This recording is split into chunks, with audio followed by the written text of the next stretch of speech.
elements of rehab. Yeah, mine's gone.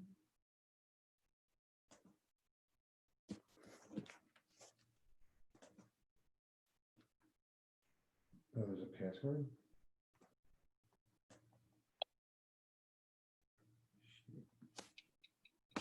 Now we're good.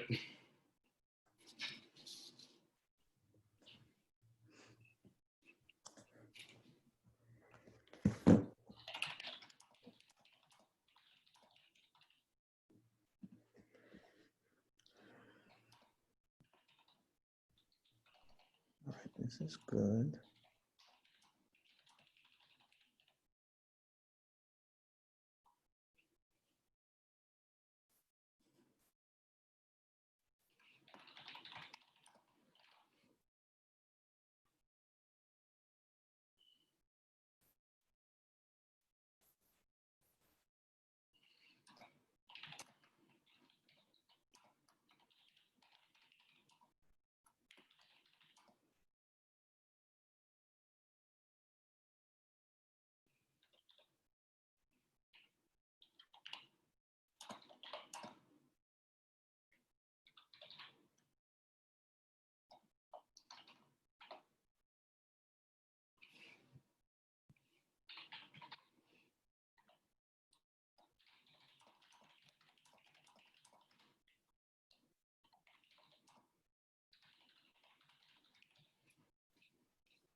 Okay, hey everyone. Hope you got some lunch there. Normally, I think the lunch is a little better over at Stonebridge, but hopefully next year. So I'm gonna go ahead and share my screen here. We'll start talking about pearls of identification in the field. Let me just get the right lecture here.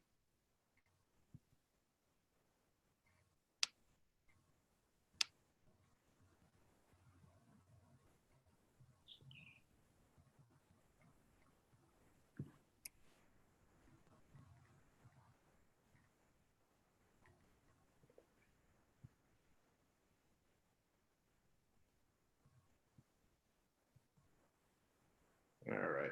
I hope my slides are up. If not, somebody please let me know. So first, thanks everyone for coming out.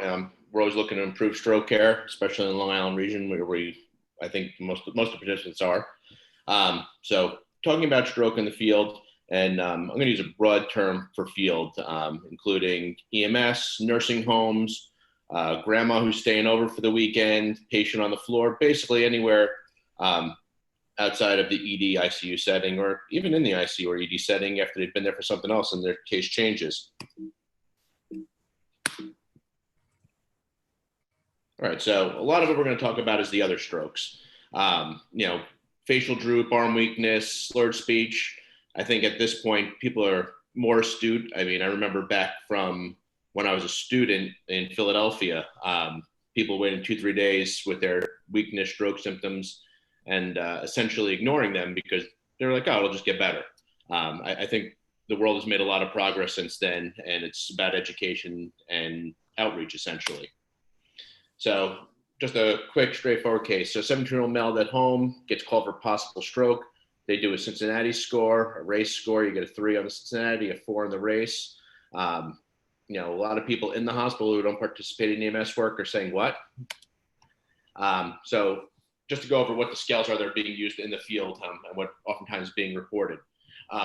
So basically Cincinnati is a yes, no, whoop, my slides just go on.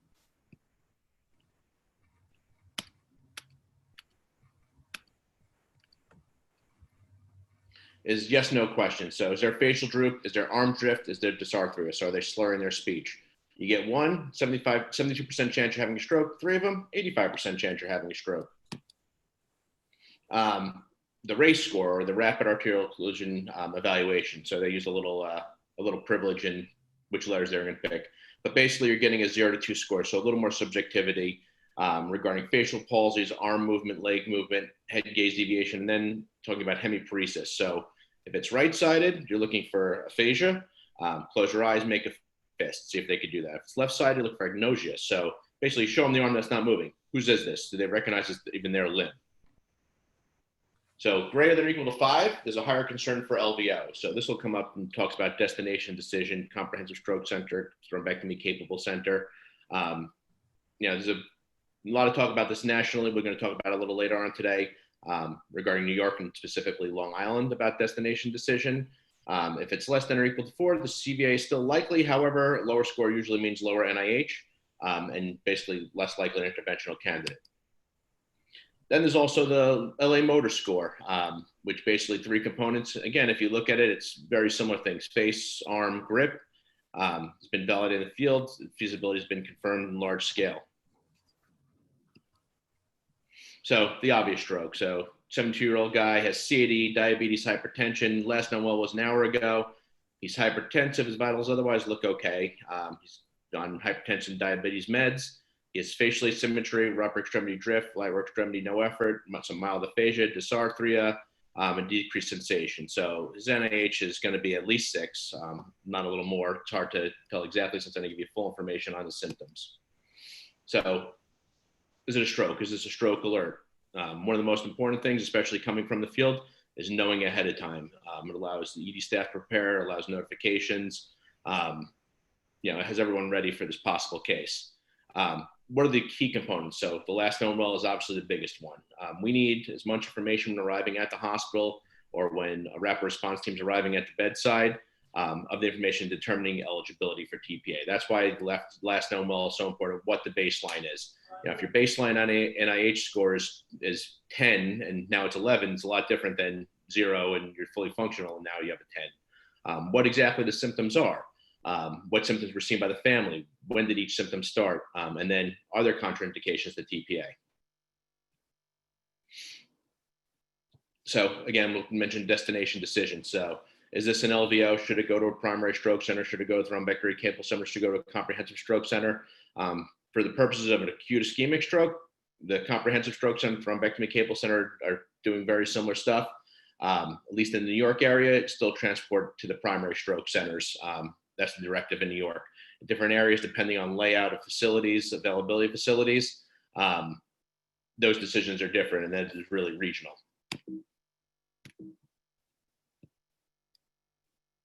So the NIH scale, obviously we're not expecting this to be performed in the field, but again, just for a reminder, these are all the items we're looking at. There's some subjective component to it. Is this minor? Is it a partial? Is there some drift? Is there some effort against gravity? But basically scored 0 to 42. So if you notice, all of those things ignore the posterior brain essentially. So we all know this, 0 in the NIH does not equal absence of a stroke. So let's talk about the nightmares, the things that people forget, the things that people miss, the ones that historically have been delayed treatment. So NIH is 0. So in this study that we're talking about, there was basically patients with no acute neurosymptom or had acute neurosymptoms, had active symptoms in the ED. Their NIH score was 0. They had diffusion weighted MRI imaging. The most common symptoms seen were headache, vertigo, and nausea. Basically, they were evaluated by the stroke team, and they had an array of diagnoses from ischemic stroke, TIA, intracranial hemorrhage, other bleeds or other diagnoses, delirium, etc. So one of the things that often gets missed in evaluation is truncal ataxia. If you're out in the field, you see somebody stumbling like they're this gentleman, or they're sitting up and wobbling around like they've been drinking like this gentleman, you have to consider truncal ataxia, and that's very concerning for posterior symptoms, cerebellar lesions. So in the study, 57.9% of the people who had NIH0 and acute neurosymptoms ended up having posterior strokes and diffusion-weighted MRI imaging. Interestingly, a significant number had agitated confusion, which oftentimes comes in as the vague altered mental status complaint, especially if your field is the nursing home. So it's something to pay attention to. So bad news is that the field scales, Cincinnati score, race score, Lamb score, well, they're all going to equal 0 too. So you need to be aware of them. So this is probably the most common. Stole this one from the Massachusetts Department of Health, but it's on most hospital walls. So face, arm, speech, and time, right? Get the public to recognize stroke symptoms, get the public to call EMS. So now we talk about BFAST. So adding the BE for balance and eyes. This recognizes posterior strokes, or at least tries to identify them early on, where we have the best chance of doing something for them. So talk about a 40-year-old female, headache, neck pain, some lightheadedness, complains of 3 hours of lightheadedness, feels off balance, spinning or dizzy sensation, has pain in her neck. She has some nausea and vomiting. Symptoms are worse when she changes positions. What do we need to know about headache in the field? Oftentimes people can decompensate en route. So need to get this information early on. What was the onset of the headache? How long did it happen? So for her, it was over the past few hours, gradually getting worse. She does have a history of migraines, but this is different. And the symptoms are worse when she moves her head. So dizziness and lightheadedness. This is sort of the forever emergency department black box. So what are the pitfalls? No dizziness at rest and onset of movement is different than dizziness that's worse with movement. So if it's fully resolved, there's no dizziness at all when you're not moving, that's better than having baseline dizziness going on and then worsening with movement. All these central things, strokes, tumors, vertebral dissections, can be ongoing and get worse with position change. So it's not just getting worse, it's onset with position change that matters. Isolated dizziness is one of the most common symptoms preceding a posterior CVA, also known as a cerebellar TIA before it gets bad. And then benign positional vertigo is a dangerous diagnosis. You have to be very certain of it before you put it down. Basically, should not have headache, generally shouldn't have neck pain, should not have any double vision, should be non-focal neurologically. Most important thing for everyone who touches that patient, whether it's in the field, in the hospital, in the rehab center, in the nursing home, is do and document a full neurologic exam, including truncal ataxia, including evaluation of the eyes, including those posterior symptoms. The simplest thing, especially coming in by EMS, please walk the patient if they are walking, or document what they walk, or tell us what they walked like if they walked to you when you got there. Obviously, if they can't walk during study, don't do that. We don't even fall and get hurt. So, lady question here. So this is imaging of her vertebral arteries, and she had a vertebral dissection causing her dizziness. So central cause causing ischemia to her cerebellar area. So Wallenberg syndrome. So vertigo and nystagmus. So I feel weak, I feel dizzy, dizziness. Oftentimes these have gotten overlooked historically. And in all honesty, oftentimes they still get overlooked, whether it be in the field, in triage, on the inpatient floor, wherever it may be. Grandma's still staying over the week and she feels dizzy. Be careful with nausea, vomiting, hiccups. Oftentimes that dizziness will cause those symptoms. Dysphonia, dysarthria, looking for cranial nerve symptoms, Horner syndrome, so ptosis, meiosis, anhidrosis, so evaluation of their eyes and the asymmetry of their lids. If the patient mentions impaired taste, right now everyone thinks COVID, but also think about posterior symptoms. And then you lose contralateral impaired pain and temperature, and oftentimes have little to no weakness with it, and that is Dr. Wallenberg. So vertebral dissection. This is something that anybody who's having dizziness, neck pain, visual issues, needs to be considered. Again, it's a diagnosis that can oftentimes be missed or delayed. Basically, anyone with headache and neck pain with their neurosymptoms, it's one of the leading causes of stroke in young, healthy people. Trauma, cervical manipulation, anyone with connective tissue disorder, so Marfan's, Ehlers-Danlos, osteogenesis imperfecta, polycystic kidney disease. It's been associated with yoga, chiropractic procedures, overhead painting, oftentimes vomiting, cough, or issues with it, especially if it includes arch dissection, because you have the nerves that are the recurrent laryngeal nerve wrapping around the aorta. In one study has reported 1 in 20,000 spinal manipulations resulted in dissection and stroke. And it also has some seasonal variation. So we see more cases of this when there's more upper respiratory infections. So the cold and flu season, which is rapidly approaching us, for some reason there seems to be more dissections. So there may be some infectious trigger as well. Most commonly, extracranial dissections are due to trauma. Intracranial ones are more associated with aneurysms and risk of rupture. So that's something to keep in mind as well. Visual disturbances. So this is a real case, a 29-year-old male who had recent COVID, so obviously a very recent case as well, left-sided headache, right peripheral vision loss. Now this is also something that oftentimes can be delayed and or missed. Patient walked into the hospital, said noted some facial paresthesias at onset, but those had improved. Was a healthy non-smoker other than and the only real medical issue was that recent COVID. On exam, important to be really thorough with the ocular exam when considering posterior symptoms. Basically couldn't see out of his right temporal visual field. Oftentimes patients won't even notice that it's both eyes causing the problem. Exotic movements were intact, he was anecteric, had no bruits when they listened to his neck, and otherwise his cranial exam was normal. Cranial nerve exam was normal, no drift, and his NIH was calculated as a 1. So historically, people would say, all right, mild symptoms, not too much to worry about here. We'll work them up. The only problem is this is a young gentleman. So what is a low NIH? What are minor symptoms? And the teaching point here is we're trying to get away from low NIH means minor symptoms. Some people get up to an NIH of 5 and probably say, all right, it's not disabling. If you're a concert pianist, or we'll talk about this gentleman, then an NIH of 1 could be completely disabling. The real question is which 1, 2, 3, which points are you losing? This gentleman had a job where his career involved using firearms and required his full use of vision. So NIH1 was disabling for him.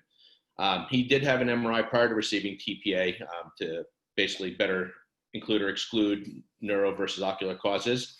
Neurointerventional at a comprehensive center was contacted. Patient got TPA on arrival at the comprehensive center. His symptoms had fully resolved and was discharged with a rank and a 0. So vision is associated with posterior circulation. One of my favorite neurological words, homonymous hemianopsia. So right, left, or left visual field loss. Again, the patient might not even realize that the problem's with both eyes. They may come in saying, I can't see out of my left eye, I can't see out of my right eye, not realizing they're not seeing out of both eyes, just half their visual field. You can lose the ability to recognize familiar faces. So do you recognize family, friends? That may be the presenting symptom. They don't recognize me. They're confused. Their dementia's worse, whatever the case may be there.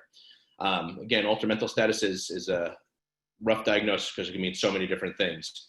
And then there's transient visual loss. So basically their neuro exam is otherwise normal. History is crucial here. Did they lose it briefly? How long did it go out? Was it both eyes? Was it partial field? Basically trying to exclude ocular versus neurologic causes. Amnesia. So 58-year-old female, born TD, has an ID card, history of migraines, family contacted, patient had left the house and hadn't returned or answered calls. Initially on arrival, just repeating questions over and over again. Where is she? Why is she there? After the initial CT, she's alert and oriented to the situation, doesn't remember what happened before she got to the ER though. So no longer asking the repeat questions. Her neurologic exam, NIH, race, LVO, BFAST, LAM score, all negative. CT was negative. Again, that's PCA territory, posterior communicating artery. So it occurs when the dominant temporal lobe gets affected, the hippocampus. You lose episodic memory.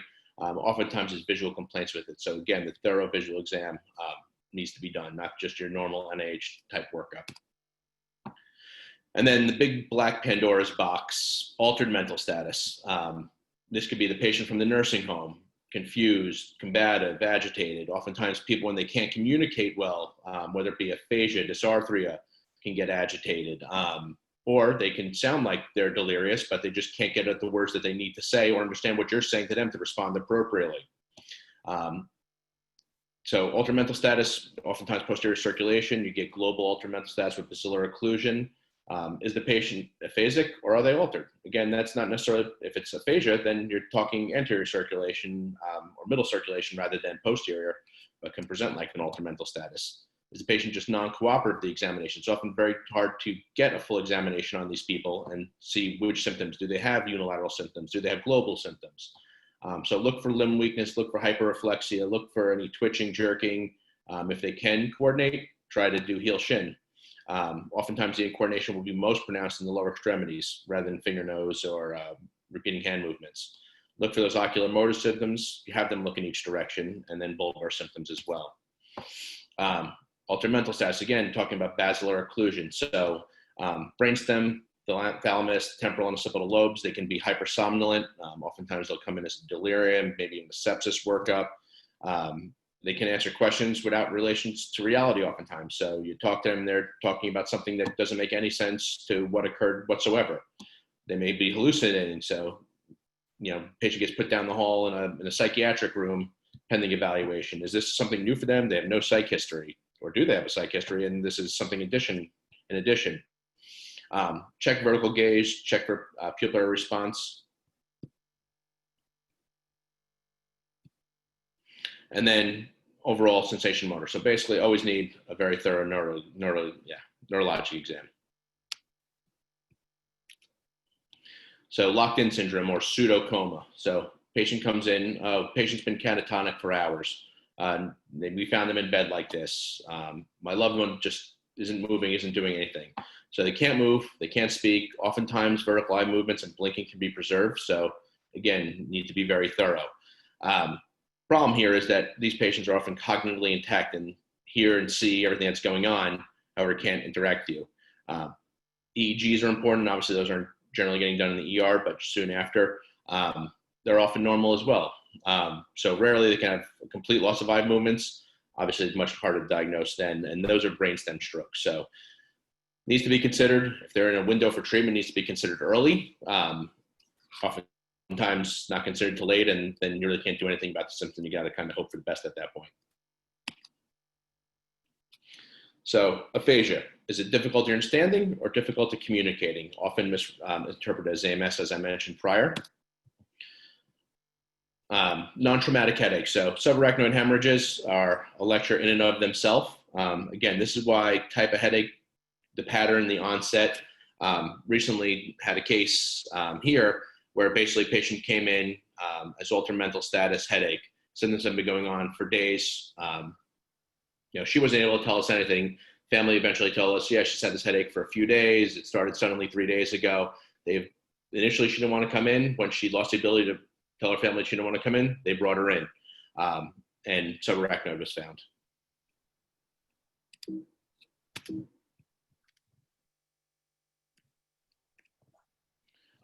Another important thing, and why it's hard to figure out in the field, is this a stroke or is this a mimic? So typically with strokes, you can see abnormal eye movements. Diastolic has been associated with a higher chance of it being a stroke in diastolic greater than 90. If there's a history of apical angina, increases the chance of stroke. If there's lateralization of symptoms, abrupt onset, typically, your plaque ruptures or your embolus gets into the cerebral circulation very quickly and symptoms ensue, and focal findings. If there's decreased consciousness, if there's cognitive dysfunction, if the eye movements are normal, and then if there's younger, female, or no risk factors, less chance of them having a stroke. What that means with no other risk factors in the age of COVID, I think that's yet to be seen. There'll probably be many studies over the next couple of years giving us more information about this. But those are basically from the two studies noted on the bottom there. Some of the common mimics. So why do we do a finger stick on every stroke that comes in immediately? So hypoglycemia, encephalopathy, any of the kinds of septic encephalopathy, hepatic encephalopathy, whatever the case may be. Seizure in the postictal state. The problem with this one is stroke can cause seizure, so it has to still be considered. Obviously, any infections, functional psychiatric disorders, any sort of mass in the brain, generally if it's large enough to be causing significant symptoms, going to have some findings on the CAT scan. And then you have these complex migraines, which oftentimes can present just like a stroke. Many of these people even get TPA. Some of them get TPA multiple times. The good news is generally those patients don't bleed because they're not having ischemic or damaged tissue. And basically 531% of the people with the above can have focal deficits. So what's the key information in the field? Again, what are the symptoms? What is, when you say altered mental status, what is the altered mental status? What's different from their baseline? Baseline is key. Last known well. So we talked about in the span of just my career, we talked about 3 hour, 4.5 hour wake up, and as most recently 24-hour strokes.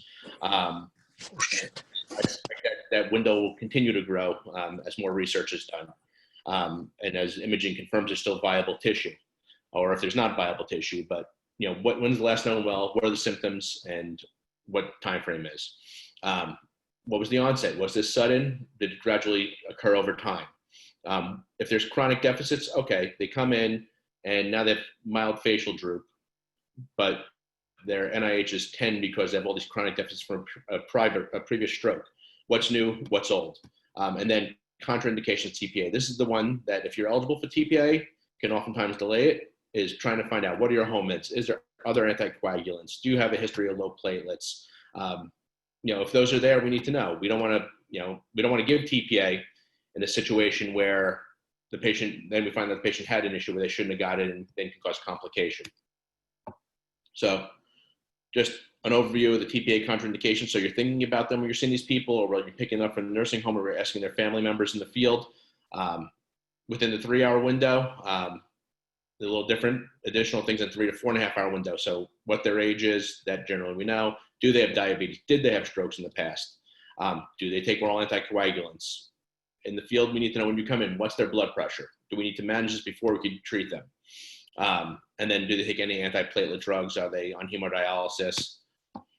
And then the whole list, did they ever have a bleed? Did they have significant stroke recently? Did they have head trauma recently? Did they have recent GI bleeding or GI malignant tumors?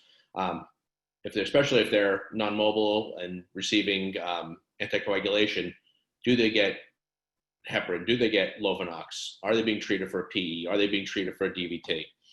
And again, do they have cancers? Do they have neoplasms? Or did they also have internal bleeding where they recently discharged from a bleed or surgery? So important things, recognizing the symptoms, activating EMS early is key.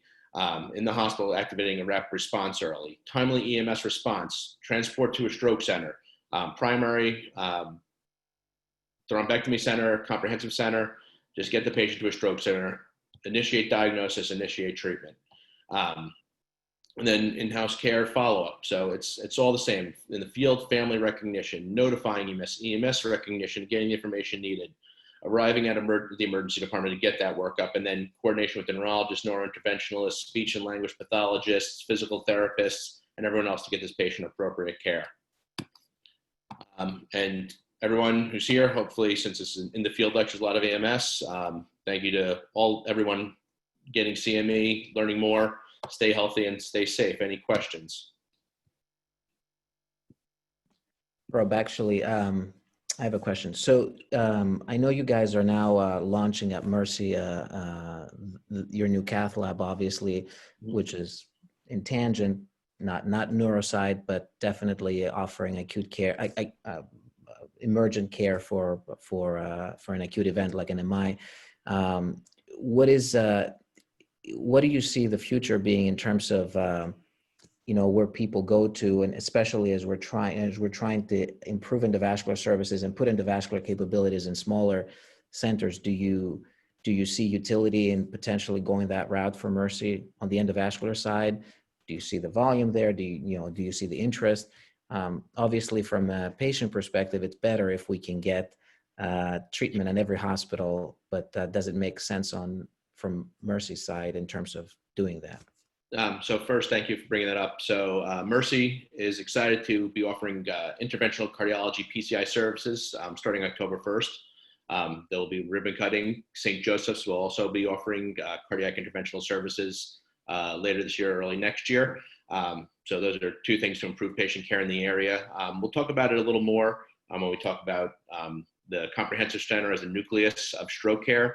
One of the big things I see going forward, and something we've all lived, we continue to live through, is there's a model for this.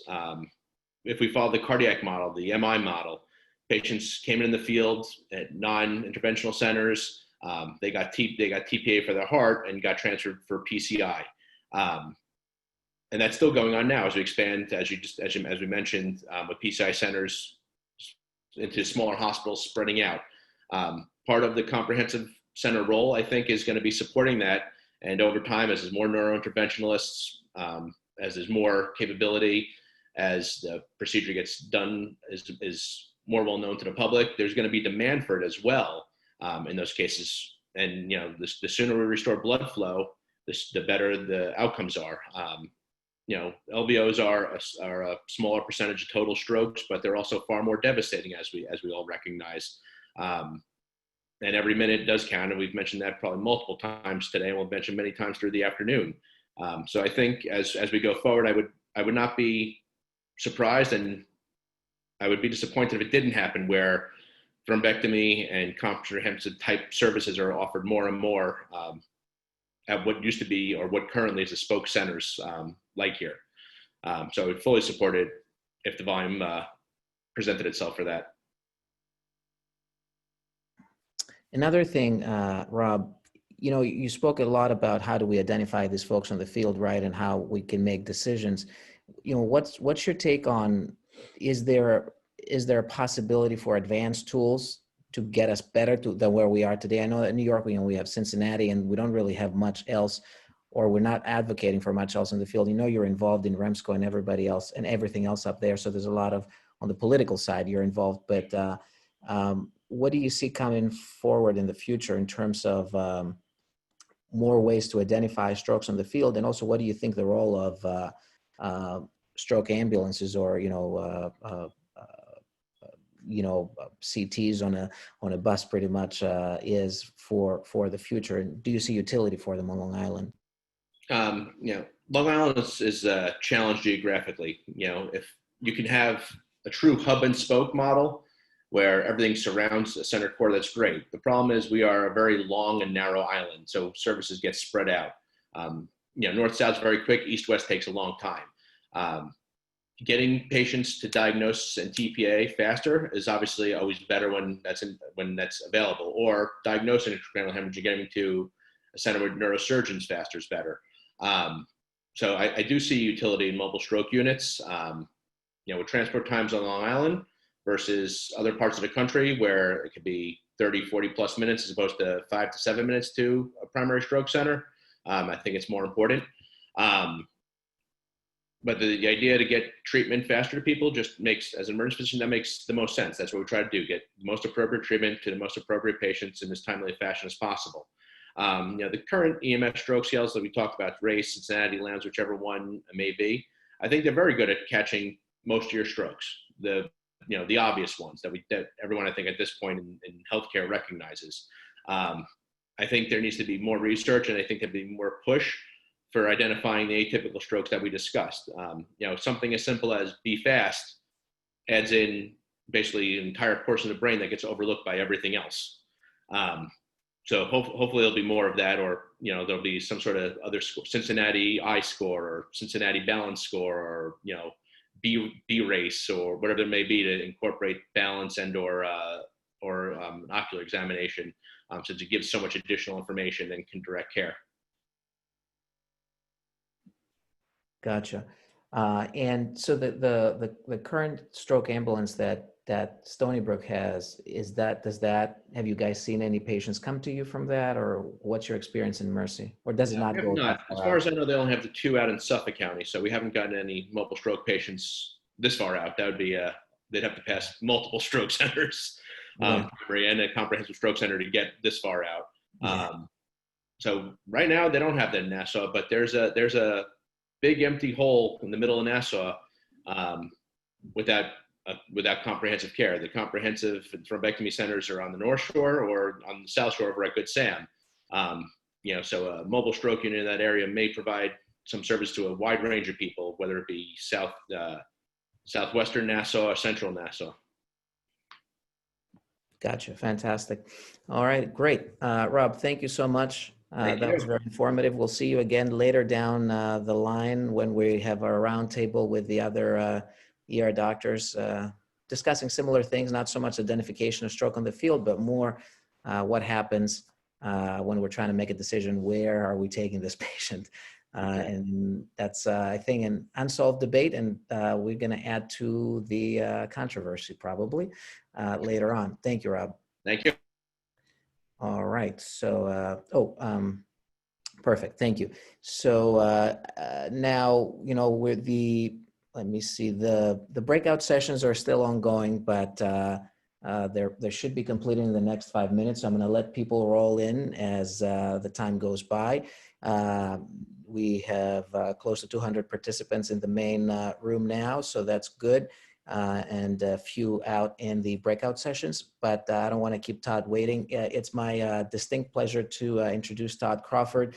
I know Todd, I've known Todd for the last 3 years when we started our program here. He was one of the early and strong supporters of our efforts because he saw the grassroots initiatives that we developed in Suffolk County to offer care for brain aneurysms. And this is kind of our introduction to the second part of our conference. The whole morning was dedicated to ischemic stroke. Now we're moving more into the bleeding type of strokes, and of which king is the brain aneurysms. And brain aneurysms are very near and dear to my heart, in terms of treatment, just because they're such a devastating disease, and we're able to change their outlook so easily these days endovascularly. But unfortunately, there's a gap in detection and understanding and awareness. And as physicians, we don't have the ability to offer these tools always. And that's where Todd's efforts as probably the leader in awareness and education for brain aneurysms, and his foundation, the Lisa Call-Gross Foundation, that's exactly where he's excelled in the last few years. And we've built a great relationship, and we've participated in their activities. Their foundation, so all they do is based on donations and support, and they have a mission to which we subscribe, obviously, but definitely they're trying to raise awareness. Personally, I know Todd has overcome tremendous amount of personal loss and difficulty to be where he is today, and to advocate for these patients. But I'm gonna let him talk and address the conference, and when he's done, I'm gonna ask him a couple of questions. And with that being said, Todd, you're on.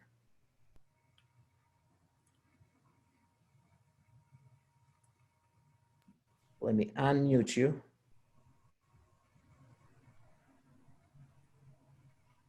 So if you hit, yeah, perfect, you're on. Good. Can you hear me? It was the big brother muting you. So We good? Okay. Thanks. Good to see you. Thank you. Please, everyone, excuse the house, but when you lose your wife to a brain aneurysm and have two boys, it kind of becomes a bachelor pad. So, you know, I hope everybody really listens to the words that I have to say here. I have a prepared statement because this is very near and dear to my heart and very personal to me and my family. So, good afternoon. As Kimon said, my name is Todd Crawford. I'm the founder and CEO of the Lisa Foundation. And in 2015, I founded the Lisa Foundation after my wife, Lisa Colagrassi, a beautiful, loving wife and mother of our two young boys, and a very well-known television anchor and reporter for ABC News, died from a ruptured brain aneurysm. Lisa experienced symptoms for weeks, yet we had no way of knowing. Lisa's passing made news headlines around the world, and she was named to Us Weekly's and People Magazine's list of 50 most notable celebrity deaths of 2015, a list that you really don't want to make. In our final minute together before she was removed from life support, I kissed her goodbye on her forehead and said, "Lisa, I will love you always. I promise to raise the boys the way you want me to, and I promise to do whatever I can to prevent this from happening to others." Lisa's death could have been prevented. 5 years ago this month, the Lisa Foundation was established to lead the way in the fight against brain aneurysms, not only for all of you and this entire industry, but more importantly, on behalf of men, women, and families across the United States. And that is precisely what we have done. We have led and delivered in ways that nobody else before us has been able to. We've led the effort to rebrand and reshape the way people think and talk about brain aneurysms. We've led the way in the creation of innovative media campaigns that raise awareness from coast to coast. We've led through our regular appearances on national television and other media where we provide informative news features that engage the public. And we rapidly amassed the largest following on social media. And we've brought the very first set of Fortune 500 partners to the table for activation using their platforms and so much more. But above all else, and this is the most important and the reason for our existence, we have led the way in driving better patient outcomes and in saving the lives of others in the US and abroad.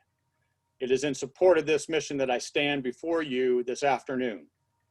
The very first thing we did was to field the industry's first national survey to assess how much Americans knew about brain aneurysms. And perhaps not so surprising, the results were staggering as they revealed that over 95% of Americans polled had either very limited or absolutely no understanding about this condition. So we set out to change that through a series of initiatives that would address these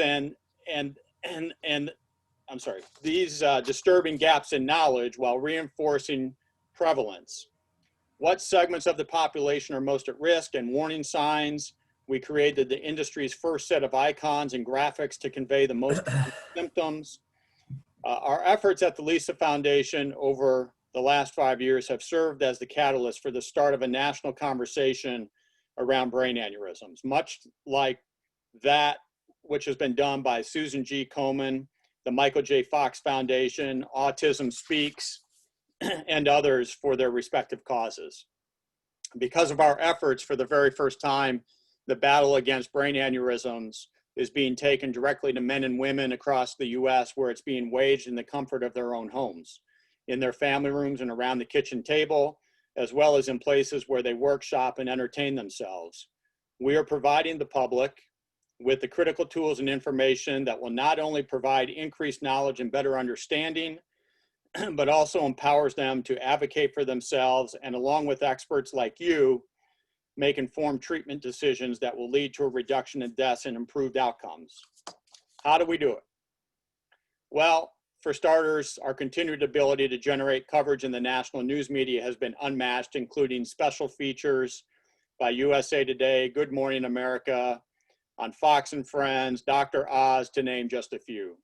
Time and again, over the last 5 years, we have leveraged our national media relationships to inform millions of Americans about the risks of brain aneurysms. Specifically, our focus has initially been on warning signs.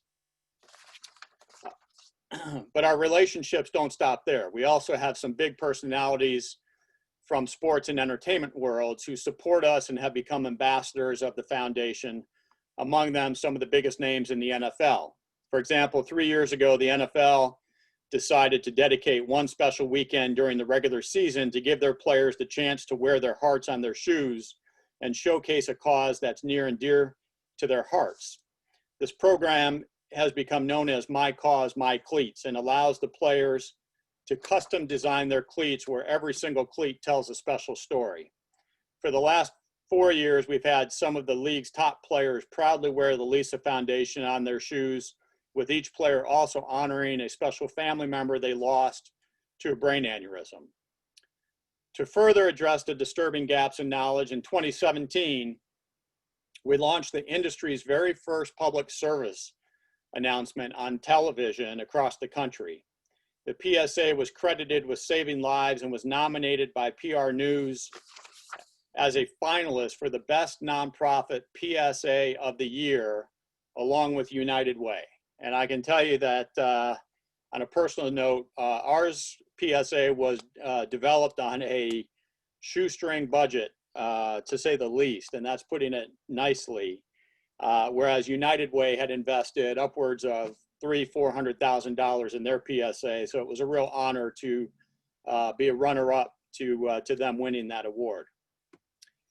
1 year ago, we launched our most comprehensive awareness campaign yet. At the very heart of that campaign was a newly produced public service announcement that is different in that it featured and was narrated by a celebrity who's one of the world's most iconic and recognizable figures, who lost both her mother and brother to brain aneurysms. That celebrity is Whoopi Goldberg, and she's a proud supporter of our foundation and has been terrific in helping us in anything that we've asked her to do.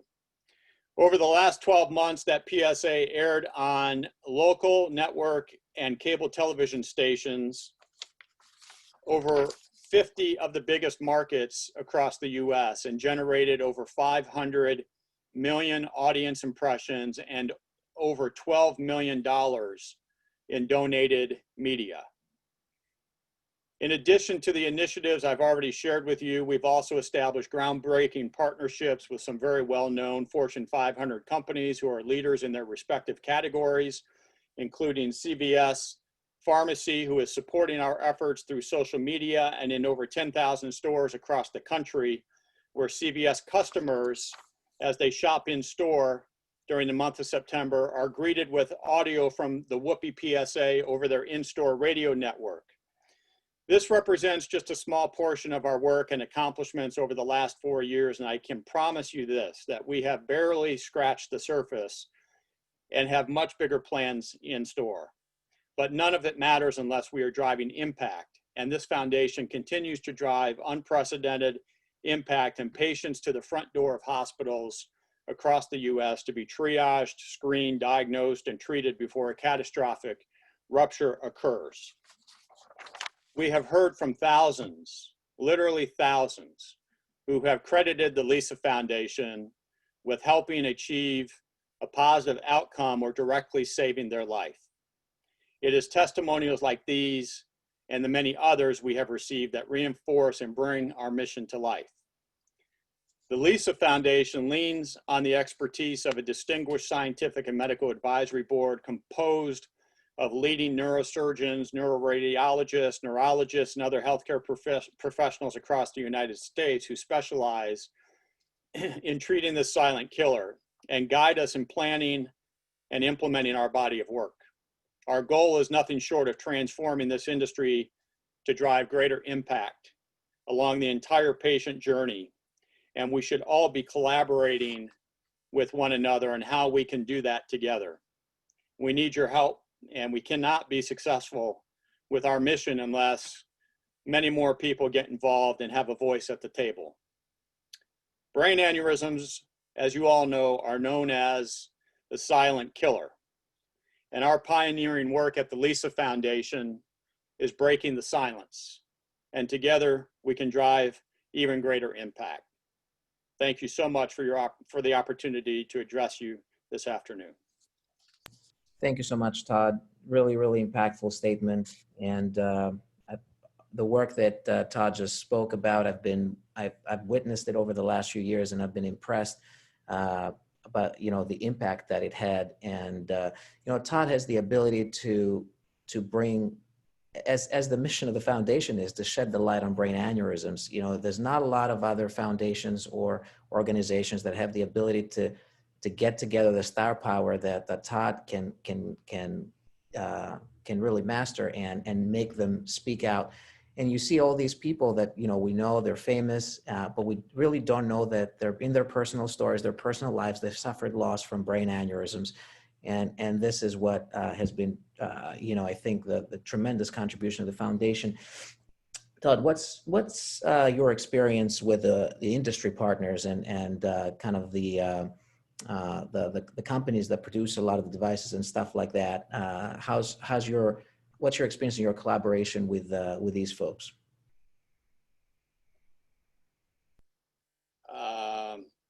It's a good question. I want to choose my words carefully. I look at, we've been in this business for 5 years, Kimon, and I look at other industries for other health conditions, whether it be heart disease or leukemia, or whatever it may be. And I see a lot of activation, a lot of support by pharmaceutical companies, medical device companies, a number of partners that have a vested stake and interest in those conditions. And frankly, to be truthful, it's been very disheartening what we've personally experienced in this industry over the last 5 years, to see the general lack of care and support by the partners who in this industry, from medical device partners and societies, which is really so unfortunate, because there may be one exception, Microvention, fantastic partner and really cares, but we all have a responsibility to help others and make this upside down world a better place, in my view. And as it pertains to the medical device companies and other partners, they should be coming to us and calling us to say, how can we help? What can we do?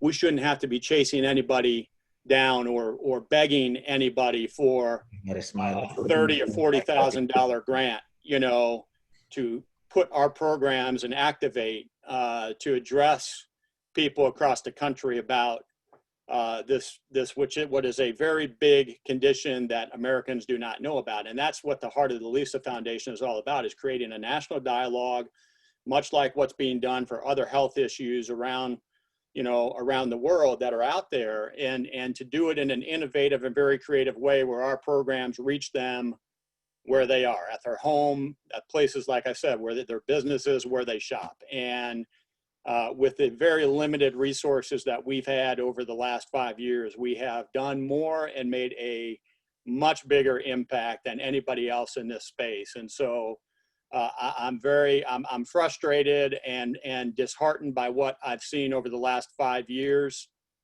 And that goes down to the individuals, neurosurgeons, neurologists in hospitals across the country, as well, who are the front line and who, gladly meet with and speak with all these medical device partners routinely, and have done nothing to help, change the way things have been done in this industry over the last, 30, 40 years. The technology and the innovation is great on the medical device treatment front, but so much more could be done and needs to be done. And had it been done, prior to our arriving on the scene, the picture of my wife on the mantle in back of me would not be there. She'd still be with us and advocating for this, right alongside of us, advocating for our work.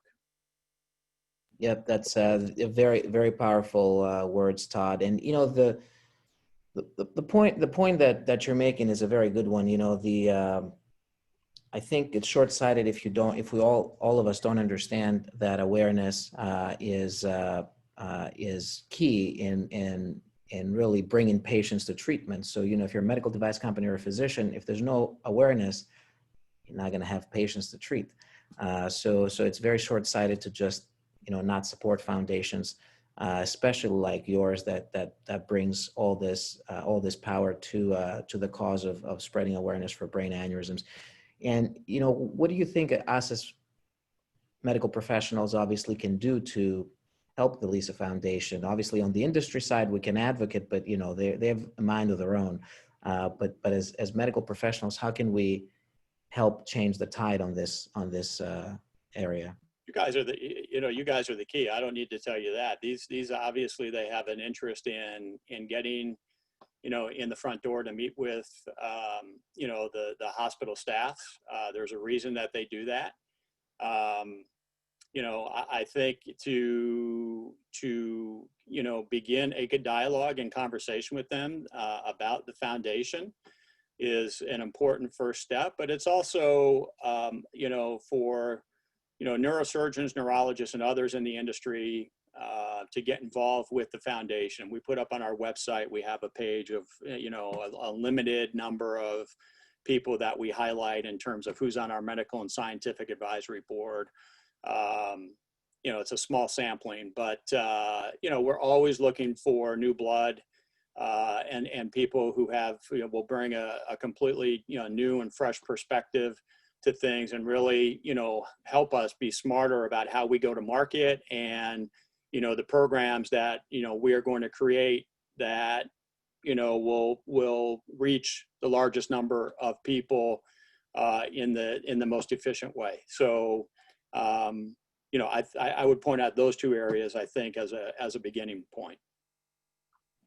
That's fantastic. Well, Todd, thank you. I could not thank you more for everything that we've done together over the years, your friendship and your support of the program, and really for doing what you're doing, despite the odds as you described them. It's not easy to try to change the mindset of an entire industry, but if anybody can do it, you are, and we're behind you on this one.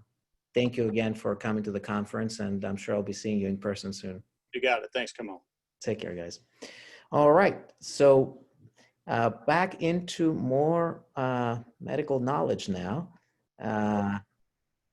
We have the distinct pleasure to have Dr. Ahmad with us. He is the co-director of the NeurICU and a good friend of mine. He will be presenting now as we're moving into the hemorrhagic stroke side, kind of the bleeding type of stroke. And Javad, feel free to share your screen at any time. He will be presenting from his side, or the critical care side, what is the appropriate treatment of these patients with head bleeds, subarachnoid hemorrhages, intercerebral hemorrhages, aneurysmal or otherwise, and what are the nuances of the management and the tricks that we have to address these folks. And Javad, if you have any trouble, I can run your slides. Just let me know. You should be able to share it.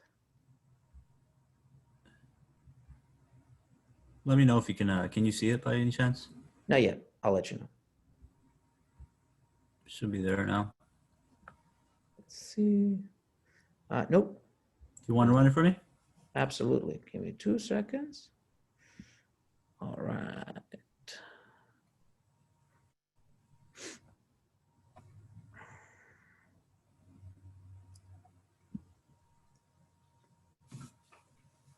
You know what?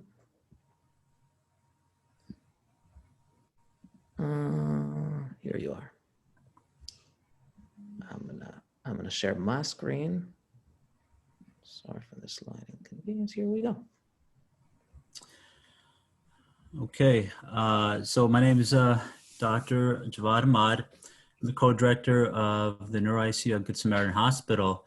Today we'll speak about the critical care management of hemorrhagic strokes in our patients. Quick overview. We'll speak about the definitions, the definition of an ICH. will go into detail about risk factors, etiology, diagnosis, management, and there'll be some trials that we'll be speaking of shortly as well. All right, next slide. So, you know, we get caught up in the moniker of intracranial hemorrhage. You know, intracranial hemorrhage can mean a lot. As the slide shows, as the picture shows, there's many depictions of intracranial hemorrhage, primarily being number one is the intracerebral hematoma, aka intraparenchymal hemorrhage, which is, if you can see over here, put the cursor around the intracerebral hematoma, which is basically hemorrhage within the tissue of the brain. There are other type of hemorrhages that can also occur in the brain. That's subarachnoid hemorrhage, which is not shown in the picture, which is again hemorrhage under the arachnoid matter. There's an epidural hematoma, which is shown in the top right, top left portion, but it's the right side of the brain. And there's a subdural hematoma as well.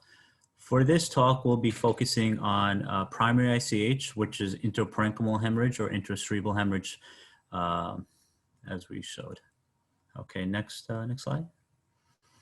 It's also important to recognize the incidence of ICH. Annually, there are 700 to 800,000 strokes in the US. 10 to 15% of that are intracerebral hemorrhages.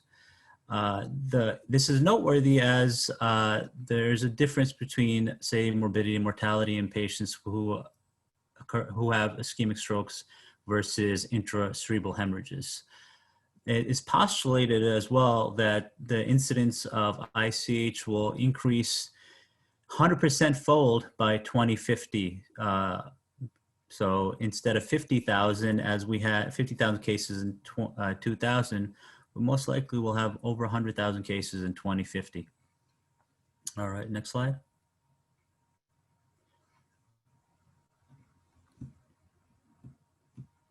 Okay, risk factors of ICH. These are common risk factors, but very important risk factors. The first two risk factors are quite important to just recognize.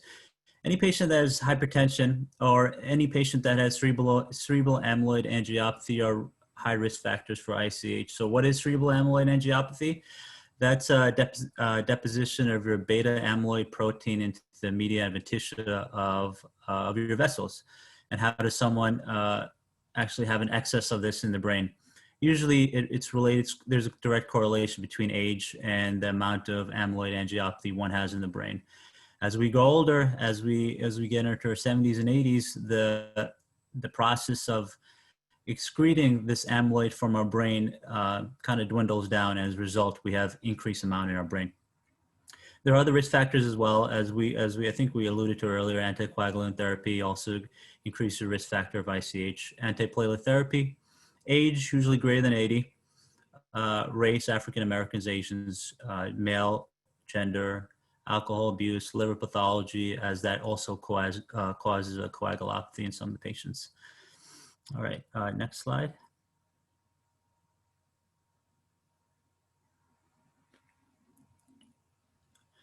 So etiologies of ICH, there's primary ICH versus secondary ICH. The reason we call it secondary ICH, there's a presumption that there's an underlying lesion causing the hemorrhage.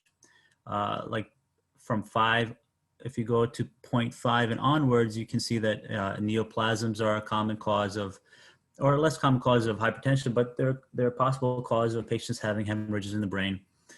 Those specific ones have an increased predilection of increased hemorrhage. Vascular lesions, like we spoke about, cerebral aneurysm, AV malformations, fistulas, cavernous malformations. These are all lesions that can cause hemorrhages in the brain, as well as inflammatory lesions in the brain like vasculitis, dissections in the brain, and other vasculopathies, which we probably won't get into as much. All right, the next slide. So this is an important slide. At least if you have one take-home message, you should understand the mortality rate of ICH in patients are quite high as compared to ischemic strokes. The 6-month mortality rates is anywhere from 30 to 50%, and the 1-year mortality rate is 50%. This doesn't account for other types of intracerebral hemorrhages. If you ask a neurologist, what's the mortality rate for a patient with a brainstem hemorrhage, it's much higher. It's around 75 to almost 80% in patients who have brainstem hemorrhages. Again, only 20% of ICH patients are independent at 6 months versus 60% for ischemic stroke patients. The pie graph on the right shows that the majority of strokes are ischemic, like we said, 88%, and 12% are hemorrhagic strokes. But the graph on the right to that shows that there's a fourfold increased mortality as compared to ischemic strokes when it comes to hemorrhagic strokes. So it's quite important to, the mainstay of this is quite important to kind of diagnose hemorrhagic strokes and treat appropriately and treat rapidly. All right, so next slide. Okay, so the most common cause of ICH is usually from a hypertensive cause, hypertensive ICH. And these are the most typical sites of an ICH. The first one to the left being the basal ganglia area, specifically the putamen. Then if you go to the middle, we can also just, if I had my cursor around it, you can see the thalamus in picture B, okay? And C shows subcortical white matter, and then on. And it's important again to notice D and E. These are important structures in the brain, meaning D shows the brainstem. That particular snippet is the pons. And like I said, alluded to earlier, if you have, if there's a hemorrhage in the brainstem, there's usually a much higher chance of morbidity and mortality in these patients. And that's next slide. This is the other cause of patients with ICH, a very common cause again. Like we alluded to initially earlier, it's seen in elderly patients, amyloid angiopathies, usually greater than 70 years old, associated with dementias. And the scan on the left shows a CAT scan, and it shows a peripheral type of hemorrhage, which is a pathognomonic for amyloid angiopathy bleeds. They're kind of slow growing, peripheral, and they don't cause much mass effect as opposed to hypertensive bleeds. Now on the MRI is a good sequence to see, as this is a GRE sequence, and GRE sequence shows that there are multiple microbleeds. So what that means is that the patient has these amyloid depositions throughout, and there's small little bleeds throughout the brain, cause something that you can't probably see on a CAT scan, but can be picked up on MRI. Again, this is important to know, because I think Dr. Mayerson was alluding to the fact of when to start anticoagulation in patients after a head bleed.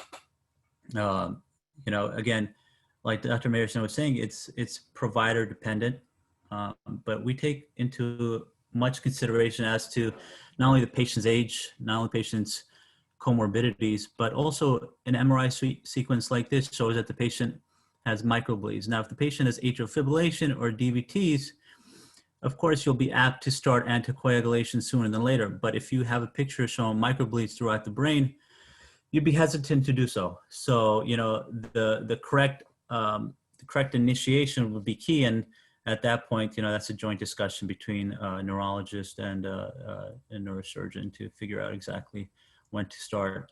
Just a small tidbit. Patients who have hemorrhages in the brain and that need some type of anticoagulation, there's been a couple of studies, but no good closed studies that actually kind of delineate when to start anticoagulation. From my experience and from other studies out there, anywhere from day 4 to day 14, it's possible to start anticoagulation in these type of patients. Okay, sorry. Next slide. So important for the diagnosis of ICH. I mean, the most important thing is that you need a CAT scan or MRI delineating if the patient has hemorrhage. Of course, it's obviously easier to have a CAT scan done as opposed to an MRI. But an MRI is good because, like we showed earlier, it can show those microbleeds, and it can show also any other etiologies of hemorrhage. Again, sinus thrombosis or malformation or any type of mass lesion. Next slide. Sorry. Again, this is the AHA guidelines for patients who come in with a possible stroke or a hemorrhagic stroke. Again, rapid neuroimaging with CT or MRI is recommended. And the last point there shows that the CTA, MRA, MRI are useful for evaluating underlying structural lesions. So again, the take-home message is CT is recommended, and it should be done as soon as possible in patients with neurological issues. Important predictors of outcome for patient and for ICH patients are the following: the size of the hematoma, the GCS of the patient when the patient comes in, if there is IVH or intraventricular hemorrhage into the ventricles, as these are all their own independent risk factors for worsening mortality and morbidity. Also greater than greater than 80. And ICH location, like we alluded to earlier, I alluded to a couple of times already, that the deeper the location, if it's in the brainstem, there's a chance of worsening morbidity and mortality in these patients. And then also there's global cerebral edema and increased cerebral edema. If we go to the next slide, these predictors of outcome are made into a little score that we use called the ICH score. The ICH scores totals from anywhere from 0 to 6, 0 being the least amount of harm, and 6 being the most increased chance of mortality in these patients. By the time you get to ICH score 6, that's basically 100% mortality. There's a big jump from a score of 2 to a score of 3. A score of 2 shows that the patient likely has mortality around 27%. A score of 3 now shows that the mortality bumps up all the way to 72% in these patients. Again, this is a score, and it's used as such. It's a score. It's not the end-all be-all, but it's a score that we use in our practice to predict the 30-day mortality in these patients with ICH. Next slide. These are other scores that we can also possibly use. This is called the Graves score. It's a predictor of outcome for IVH. Again, the more IVH you have, the higher chance of morbidity and mortality in our patients. So this grades the IVH based on the lateral ventricles and if there's IVH in the third and fourth as well. Again, just to emphasize the importance of these scores. These scores are not really used for guidance of managing patients, but it helps with prognostication discussions with family. And that's important because if you have an 80-year-old patient with a devastating bleed of 30 cc's in the brain, it's important to kind of set goals for the patient's family and set realistic goals and attempt to have further conversations in regards to prognostication. In 2010, the AHA guidelines recommend that patients who have any type of neurological issue, be it a ischemic stroke or intracerebral hemorrhage, that aggressive full care should be continued at least for the first 48 hours. Again, each patient is each patient is different. If the patient has a brainstem bleed, a patient has high refractory ICPs, then these conversations should always happen early on. Regardless, the patient's family should be notified right away of the course of action for the next ensuing hours and days. Next slide. All right, so now the next slide we'll be speaking about goals of ICH therapy. It's important to realize that there's therapy that we can provide for the patients here in the ICU, supportive therapy and management of complications. There's also therapy when it comes to prevention of hematoma expansion. There's also therapy when it comes to hematoma removal, which likely will be discussed in another presentation, and ICP control. Next slide. So this slide is important because this slide shows from Duringer and colleagues that ICH mortality is reduced when patients are admitted to a neuro ICU as opposed to a non-neuro ICU. As you can tell from that blue line, if we can put our little cursor over it, that there is increased cumulative survival in most of the patients who are admitted into neuro ICUs as opposed into a regular ICU. All right, next slide. This is just a quick overview of management of a patient who comes into the ED with neurological symptoms. Now, if a patient has a neurological symptoms, the first thing to do is call a code stroke on the patient and then evaluate the patient as well. While you're evaluating the patient, you're checking that you make sure that the patient's breathing okay, the airway's okay, circulation's okay. And you're doing everything else that needs to be done, meaning you'll be placing the peripheral IV lines, you'll be checking the glucose, making sure the patient's saturating well. And importantly, you'll be doing a physical and neurological examination. And from that point, the patient will be rushed to a CAT scan. And if there is evidence of ICH, the question will be how to manage the blood pressure. And we'll be talking about blood pressure management pretty shortly as well. If we move on to surgical indications, it'd be either yes or no. And if there were surgical indications, or if there are surgical indications, then a neurosurgery consult would be needed. And again, continued management for these patients, now therapeutic management, would be to treat the blood pressure, antithrombotic reversal therapy, and plus or minus mannitol or hypertonic saline in these patients. If we go to the next slide.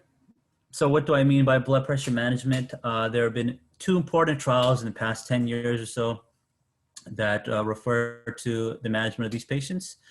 The INTERACT-2 trial and ATAC-2 trial. Basically, quick synopsis, there's 2 arms for both trials, and both arms are blood pressure management. A blood pressure goal for these patients are 110 to 140 in one arm, the other arm 140 to 180. And in both trials, they saw that there was really no difference in primary endpoints of death and disability at 90 days for either arm. Now, in the ATAC-2 trial, there was an issue with patients who were put in the intensive group of 110 to or 100 to 140, that there were some renal issues as patients became hypertensive and as a result suffered some AKI. But if you extrapolate that data, you see that those patients who were in that group, the blood pressures would commonly go below 100, and sometimes systolic blood pressures would be in the 90s in those patients, and that can account for the kidney injury in those patients. So the next slide. So this is just what we were just speaking about, so we can skip this slide as well. All right, so this is just the take-home point. So given the findings of INTERACT-2 and ATAC-2, the guidelines show that patients who are presenting with blood pressures between 150 to 200, acute lowering of systolic blood pressure less than 140 is safe and may be effective for improving functional outcome. Now, if the patient has blood pressures greater than 220, and that's possible, we've had patients in the ED with blood pressures greater than 220, it's less clear as to what the target would be to bring it down to 140 or bring it down to 160. It's less clear since just based on physiology, if you're bringing a person's blood pressure from 240 down to 140, the patient can become acutely ischemic as well. So there's some challenges there, but based on our practice, we aim for blood pressure less than 140 when patients present with blood pressures between 150 and 200. All right, next slide. Again, principles of BP, lowering an ICH. So the principle is that, it must be done early to benefit and to reduce hematoma expansion. It must be done quickly, and it must be done definitively without spikes in the blood pressure. Next slide. Another important tenet of treating these patients that come in with ICH is a reversal of coagulopathies. It's important to prevent hematoma expansion. So as a result, this was alluded to earlier as well, we give these medications to reverse The effects of our anticoagulation therapy for warfarin, it's either vitamin K or Kcentra. For dabigatran, in some hospitals, there's idarucizumab or Praxbind. And for the 10A inhibitors, there's dexamethasone alpha. So this is these direct inhibitor. This is very important to reverse these inhibitors. Now, when you allude to if patient's on aspirin or Plavix, there was a trial in 2016 that addressed this somewhat. It was a multi-center open label trial that enrolled 190 patients into two arms. One arm being patients. I think we can go to the next. Can you go to the next slide, by any chance? All right, so it randomly assigned patients to standard care versus platelet transfusion. It showed that 190 people were randomized. 93 patients received platelet transfusion from the platelet transfusion group. 91 received standard care, but also 91 received standard care. And the whole goal was to see if giving platelets to patients who are antiplatelet, if it benefited patients or not. So the next slide shows that the author's conclusion shows, if you can go to the next slide, please. So the author concluded that platelet transfusion seems inferior to standard care for people taking antiplatelet therapy before intracerebral hemorrhage. The author concluded that platelet transfusion cannot be recommended for this indication in clinical practice. So the patch trial is important I mean, you have to take it with a grain of salt as well. The trial is basically saying not to give platelets to patients. If you do give platelets, there's this so-called pro-inflammatory response that these patients go through and actually can worsen maybe the cerebral edema and as a result increase inflammation in the brain. But it's also important to take it with a grain of salt because there's a few limitations to the study. Limitations being that the N is quite low. There is only 190 patients in the study. And also it took some time to recruit the 190 patients. It took 6 years or so to recruit those patients. Again, it was also an open label, not placebo-controlled trial as well. And the patients in the platelet transfusion group actually had worsening bleeds, meaning their volume was increased, their ICH volume was increased, and there was more IVH in those patients. So again, a grain of salt, but the way that we practice in our neuro-ICU is that if a patient has a major bleed and needs some neurosurgical intervention, craniectomy and such forth, then we most likely would go ahead and transfuse platelets. Now, if the bleed is small, say less than 10 cc's, then we may forego the platelet transfusion and do repeated CAT scans on the patient. All right, next slide. So another important tenet is the management of the perihematomal edema. Elizabeth, if you can just show the perihematomal edema around the hemorrhage. So the hemorrhage happens, and that's the white part on the left side of the brain. But it's the edema, the swelling, that can cause issues going forth from 24 hours to days, actually, after the ICH happens. Now, the question is how to control that edema from causing less damage to the brain. So if we can go to the next slide. So again, it develops within the first few days after ICH, and the issue with the edema is that it can cause high ICPs and high intracerebral pressures. So as a result, anything in the brain, like I tell people, anything in the brain that shouldn't be there, shouldn't be there. So that excess edema shouldn't be there, that hemorrhage shouldn't be there. Because if it is there, there's a high chance that the patient will have some mass effect and possible brain herniation. So the goal in these patients is to minimize high ICP fluctuations and brain herniation. And you do that by decreasing ICP. And the way that you do that by decreasing ICP is by if you see point 1 on the right side, enhancing venous drainage. So whenever a patient comes in with a major ICH, it's important that the patient's head of the bed is 30 degrees. The neck is midline for drainage of their venous system, and plus or minus hyperosmolar therapy. And there may be a role in CSF drainage, aka EVD, external ventricular drains, and if needed, a decompression surgery for these patients as well. So next slide.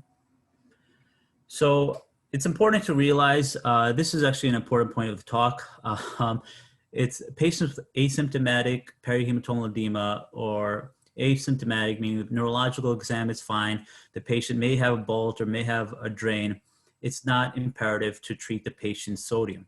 You know, it's important to keep the sodium normonatremic. It's not imperative to raise the sodium above 145 or greater than 150 at that point. It's just imperative to make sure the patient is normonatremic and use things like mannitol and HTS as last-ditch efforts, or more for worsening neurological examination or high ACPs. Again, when you do use mannitol or HTS, it's important to know the selection of hyperosmolas are individualized to the patient. So what does that mean? Mannitol and HTS work differently. Mannitol works by osmotic diuresis. It increases the water excretion by the kidneys. It also has a rheological effect where it also decreases the viscosity in blood vessels as well. While HTS works by increasing the plasma osmolarity, by increasing the concentration into the vessels and henceforth increasing your blood pressure. So if a patient has low blood pressure and you decide to give mannitol, you should be very wary, as patient's blood pressure can be in the systolic 90s, and then all of a sudden you give mannitol and the patient can bottom out and go into shock. So in those instances, HTS would probably be the better of choices. There's some reports that patients who receive excess amount of HTS, that their sodium levels go quite high and they can suffer pontine melanosis, but that is very, very rare. Okay. And other surgical options, just to note quickly, when patients have IVHs, it's also appropriate to consider having a patient or doing a surgical procedure called an external ventricular drain, where you place a drain into the patient's ventricles to basically decrease the hydrocephalus or decrease the amount of the IVH in the patient. It's almost done. These are other surgical options for patients who have cerebellar ICHs. And again, cerebellar ICH, like I said earlier, is considered a neurosurgical emergency, and evacuation is recommended per current guidelines given the high morbidity in these patients. Again, the morbidity and mortality in these patients are upwards over 80% in a lot of these patients. So these are some of the indications that surgical indications is necessary. Seizure prophylaxis, just quickly touch upon it. Seizures occur in 8.1% of patients within 30 days of an ICH, but their impact on outcome after ICH is not associated with in-hospital death overall. As a result, findings usually do not support a routine need for prophylactic anti-epileptic drug use. Now, some hospitals still give anti-epileptic medications to these patients, and that's fine. My recommendation would be you can discontinue it after 3 days or up to 7 days, as long as the patient does not have seizures. Now, if the patient does have seizures, then that's a different story, and then you continue the medication. All right. And there you go. So, seizure prophylaxis treatment, again, continuous EEG monitoring should be considered for all patients with an ICH and a depressed mental status out of proportion to the degree of the brain injury. So if the cerebral hemorrhage is small, but the patient looks very somnolent or their neurological examination is not that great, then, having an EEG there to help with diagnosis of seizures or non-convulsive seizures is imperative. Alrighty, that's it. Oh, and then supportive therapy, I believe as well. It's important to make sure the patient's glucose is controlled between 140 and 180. Again, it's important that we do not give steroids to these patients, as it does not treat cytotoxic edema. Steroids is for vasogenic type of edema. And start nutrition early and make sure that the patient's on some type of SCDs or chemical DVT prophylaxis by 48 hours to prevent DVTs. These are all small things, but they're all very important, and they can help the patient with their morbidity and decrease in mortality. All right, thank you very much. Any questions? Yes, so Javad, that was a great presentation, very comprehensive. Every year, hit a home run on this one. So a couple of things, you know, we've had conversations together recently about kind of reversal of direct thrombin inhibitors when it comes to ICH and the limited options that we have. I mean, I guess there are options, but they're not widely available. I guess cost is one of the limitations, right? So how do we go around, well, I guess how do we circumnavigate that? And are there any other options other than the medications that can directly reverse the impact of DOACs? You know, that's a tough question. It's important to, I think, from our perspective, to get you know, the people that are necessary that will bring these medications to the hospital and get them involved as soon as possible. I think when we started over 3 years ago, there was a big up to do about rivaroxaban and pradaxabine, and we actually got that in our hospital, I think, with a few months after we started. But you know, it's imperative that we use these medications. The issue is that not many of our patients are on pradaxabine, and as a result, we weren't using much of the pradaxabine.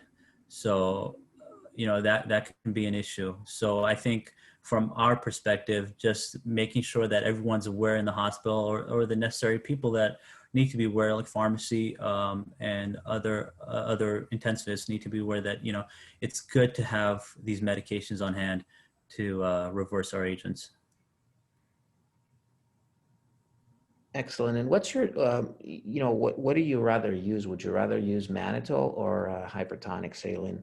I know we've discussed this before, but I guess the evidence. I think you have to figure, I mean, you have to look at your patient, right? So like we said, if the patient's hypertensive, you're not going to be using mannitol, right? If the patient now is hypertensive and the blood pressure is in 200s and you have difficulty decreasing blood pressure, mannitol may be used at that point, I think, you know? Overall though, if you see the studies from the 2000s till now, you know, there's more of direction towards hypertonic saline at this point. Yeah. In the early 2000s, there was more mannitol. Now that we're more aware of what hypertonic saline is and its benefits, there's been more studies saying that the duration of effect for hypertonic saline is a little bit longer than mannitol. As a result, more people are kind of shifting towards that way of using hypertonic saline. Yeah. So there's a patient from the audience, Nicole, is asking, in a patient with ICH after 2 days with a GCS of 15, alert and orient times 3, no loss of function, would you use Adnexa if they are on Eliquis? And then, I mean, obviously we cannot see the scan, but if they're limited in terms, it sounds like they have very limited loss of function from the ICH. Sounds like a small ICH on Eliquis. 2 days later, would you give Adnexa? Patient still on Eliquis for those 2 days? Maybe not, but maybe they're not. But I mean, I'll say this: if the patient was on Eliquis and the patient had hemorrhage for 48 hours and is off Eliquis maybe 48 hours, I would not reverse it. You know, you have to look at the half-lives of most of these medications. The half-life of most of these medications are around like 9 hours or so, right? Yeah. So if there's for 9 hours, it should be out of your system within 48 hours. So at that point, I would say, you know, do repeat CAT scans and make sure the patient doesn't have an expanding bleed. Yeah, it sounds like the patient is still on Eliquis, but came to the ED, I assume, 2 days later after the ictus. I mean, there's everyone. That's a difficult question because there's enough data supporting the fact that that it should be reversed. Okay, at that point you would, yeah. All right. What would you do? I don't know. It depends on the extent of the hemorrhage. If the hemorrhage, if the event was 2 days before they're on Eliquis and they haven't expanded their hemorrhage, I would stop the Eliquis and let it be. I probably wouldn't reverse it aggressively because I'm assuming the Eliquis is for something significant like AFib or, DVT or something. So I wouldn't want to be aggressive. I would do head CTs every 4 hours every 6 hours until the first 24 hours. And then if things look good, then we're probably out of the woods. I think it's important to, the location of the bleed is very important in these patients. Again, if it's a deep bleed, then I would be probably more proactive in giving it. Again, if it's more of a lobar bleed, if it's small, less than 10 cc's, I think you're right. You can probably watch it as well. Gotcha. Dr. Birdie, our neurologist up in St. Charles, is asking about minimally invasive procedures for hypertension-related cerebral hemorrhages. And, is there any benefit without any reversal agent? Most of these procedures, and Dr. Palumbo, who's following this, is a great segue into his part. Most of these procedures, they're surgical procedures. So if the patient is on anticoagulation or antiplatelets, we tend to reverse them to do the procedure. So we typically don't do them without, even if it's a minimally invasive procedure, even if it's through a burr hole. I don't know that anybody would do them on full anticoagulation because most likely would cause more harm than good.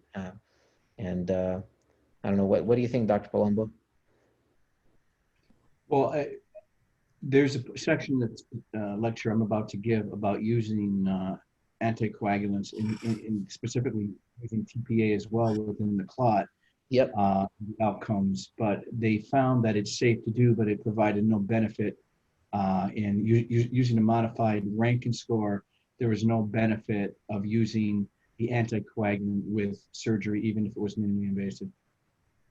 Gotcha. Well, with that great segue from AJ, I'm gonna let you take it home, Sal. So Dr. Palumbo is my esteemed colleague and the chief of neurosurgery at St. Joseph's Hospital. He wears many hats. And he's also at Good Samaritan Hospital majorly. He's got a lot of years out here and a lot of experience with these issues that we're discussing. So he's going to be talking about the minimally invasive treatment of spontaneous intracerebral hemorrhage. And Sal, it's all yours. Thanks, Kimon. And again, I want to thank you for having this excellent educational platform. You did a good job with it this year, given the COVID situation. Anyway, again, I spoke about this last year. And again, I apologize for my appearance. I'm actually in between two surgeries. We're going to talk about what is the benefit of providing any kind of surgical intervention for a spontaneous intracranial hemorrhage. Next slide, come on. And I'm not going to go through this again. The majority of incidents of stroke, again, are ischemic, only approximately 10 to 15 what's going on. Next slide.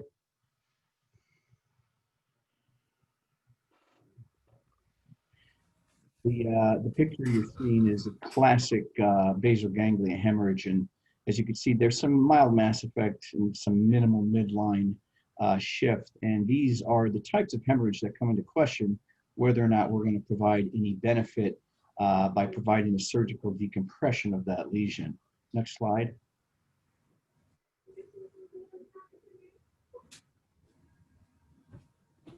Now, if you remember Western movies and someone saying, "Doc, did you get pens?" and whether this bullet was taken out of the body, that's kind of, we know not to be true. It's the damage the bullet does as it enters the body.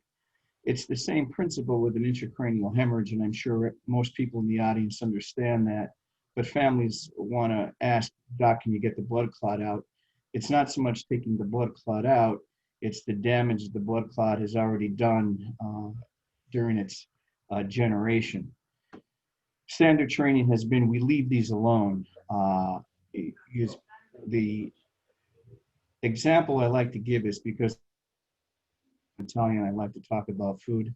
If you get a nice lump of mashed potatoes, pretend that's the white matter. Then you sprinkle some red pepper on it. And that's basically what hemorrhage is within the white matter. Now you're going to try to get a straw and suck the pepper off of the mashed potatoes without taking out any of the mashed potatoes. It's the same thing trying to suck blood out of the white matter. When you're trying to aspirate blood, at times you're also sucking out white matter, which may still be viable. So the procedure is fraught with hazard. So the standard, as I said, the standard training has been to try to leave these alone if you can. We do go in after them aggressively. Again, if there's a significant mass effect, if they have symptoms of, dangerously raised intracranial pressure, or obviously if they're herniating. Next slide.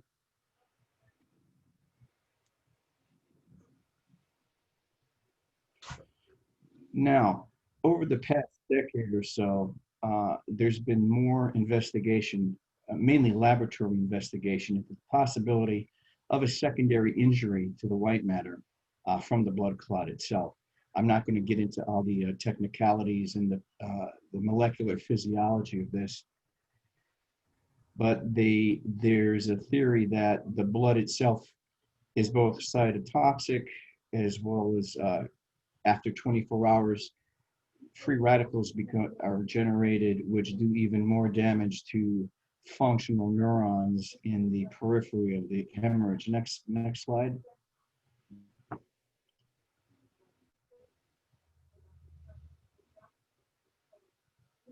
Again, don't try to read this. This is just a quick paragraph about the description of what can possibly happen. Again, this is all bench work. The extracellular components and the complements within the plasma, as well as the red blood cells themselves, particularly the heme and iron, after breakdown can potentially become extremely cytotoxic. And leaving the blood clot within potentially viable white matter can potentially do further damage if left there. Next slide.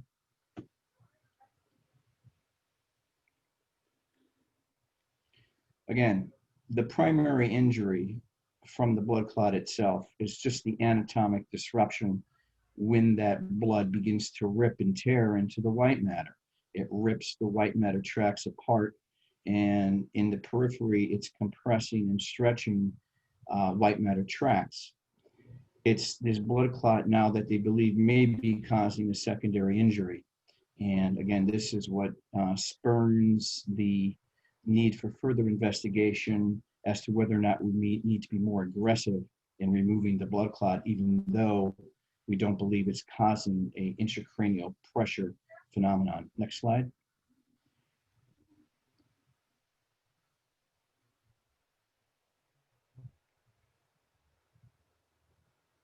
Okay,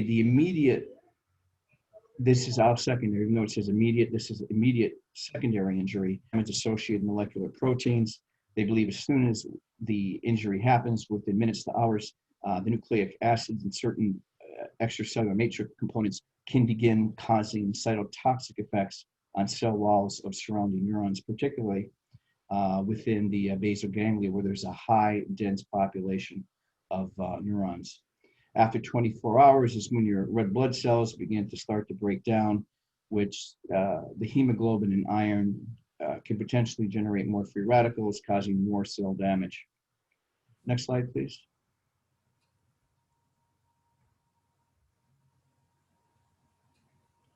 So again, we're going to talk the surgery for spontaneous intracranial hemorrhage. This is not new. I mean, we've been talking about this for 30 to 40 years now. This Misicot study actually began in 1959 and was published in the early 60s. That was the first controlled prospective study. And they really found no benefit to providing craniotomy for these. And don't forget, in those years, there was no CAT scan. Everything was done by pneumoencephalograms. And they had to make giant craniotomies because they weren't really sure the exact location of the clot. And there was a lot of swimming around within the white matter to find the clot. These were real cowboys and pioneers trying to go in and remove blood clots without, accurate intraparenchymal imaging. And since that time, over the next 30 to 40 years, there's been some significant studies, mainly with open craniotomy. Next slide.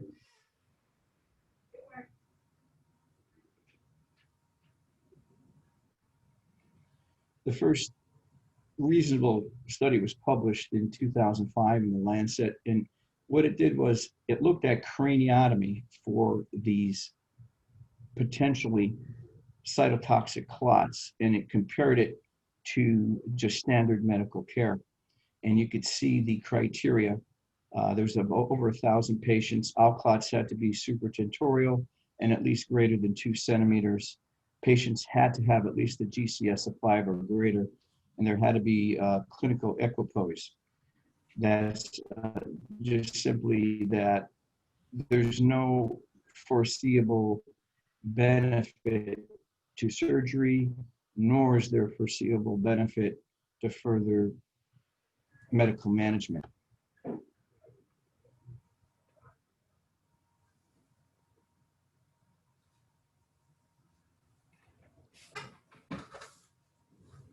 So the morbidity in the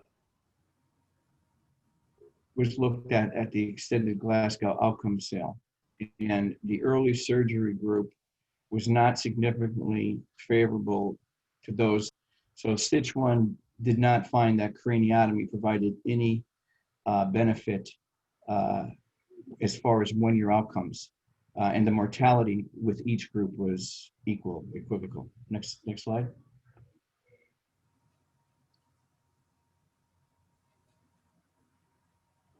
This was followed up a few years later with the Stitch 2. Again, now there were 600 patients with the same inclusion criteria, but they asked the question, well, what if we went after the clots that were more superficial instead of trying to get into the deep basal ganglia clots?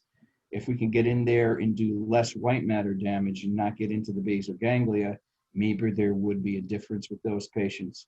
And what they found, again, with craniotomy versus standard medical care, is there was not a statistically significant favorable outcome. As you can see, there's only 41% versus 38% in the two groups. Next slide.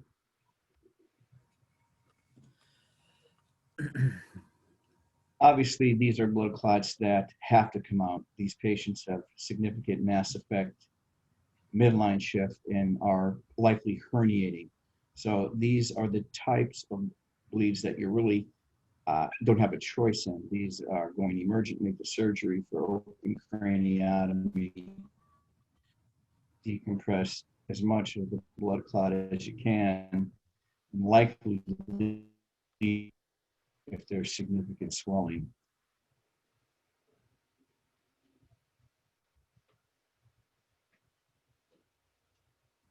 These are the types of clots that we are in question. These are nice, deep, minimal shift, minimal mass surrounding edema. And the question is now posed, could these people benefit if we remove a potentially cytotoxic blood clot from within the white matter? Next slide. Okay, so we found through 30 years of studies that craniotomy versus medical management did not seem to provide a statistically significant benefit. What if we can get in there without doing a large craniotomy and exposing the patient to complications of that craniotomy? What if we can do this through a burr hole, through a minimally invasive endoscope? And again, this is not a new concept either. They began looking at this in the 1980s. One of the better studies in 1989 out in UCLA was done.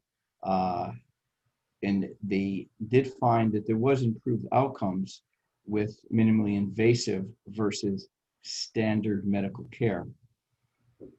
Next slide.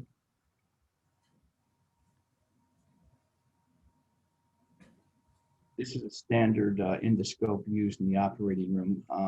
These are neuroendoscopes for removal of blood clots. Some are flexible that go through a standard endoscopic tube, and that's a standard endoscopic, neuroendoscopic tube on the right. Next slide.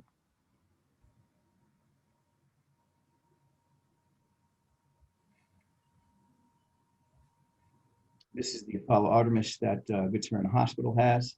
Again, it's a flexible scope that goes through a standard non-flexible neuroendoscope. Next slide, please.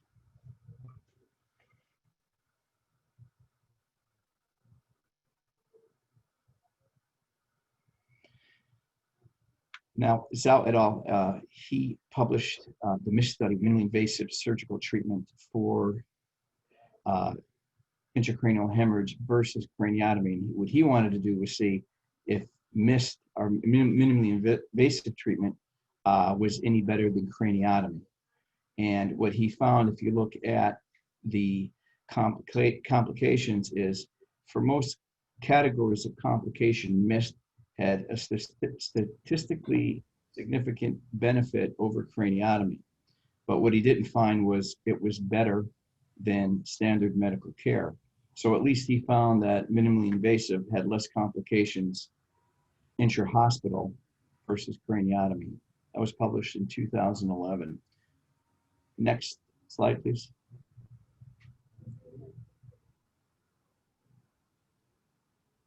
And these are CT axial scans of the intracerebral hemorrhage that he treated. The top panel is prior to surgery. The bottom panel is the 24 hours after, 2 weeks after surgery. And you can see they do achieve a good removal of the blood clot, but there did not appear to be any significant benefit to the neurologic outcome with these patients as of yet. Next.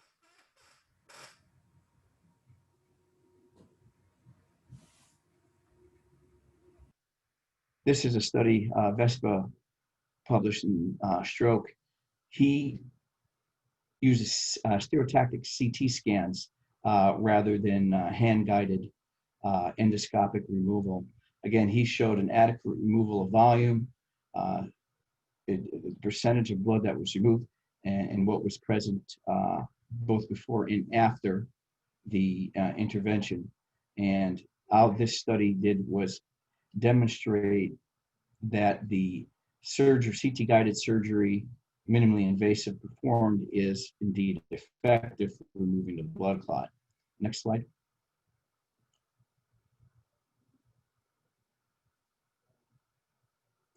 These are his outcomes via modified Rankin scores. This is the same study.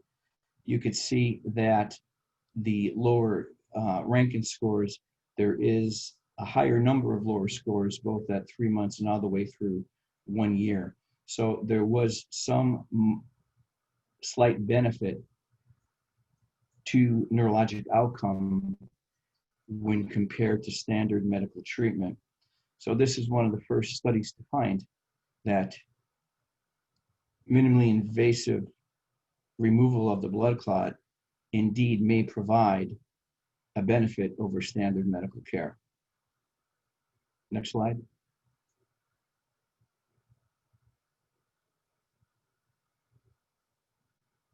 And there was a second, MISTY 2, that was published in 2016. This did a state clot, and they just wanted to see if this would be safe for the outcomes of the patients. So the clot was removed via CT-guided, minimally invasive procedure, and a catheter was left in, and 1 milligram of TPA was given every 8 hours for 72 hours. Next slide.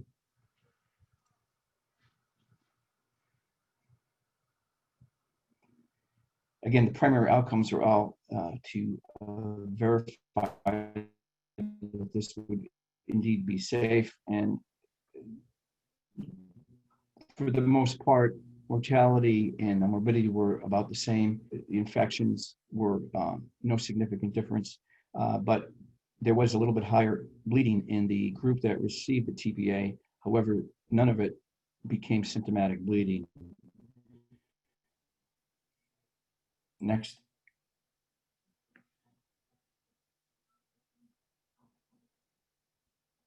Next slide, you could skip that slide.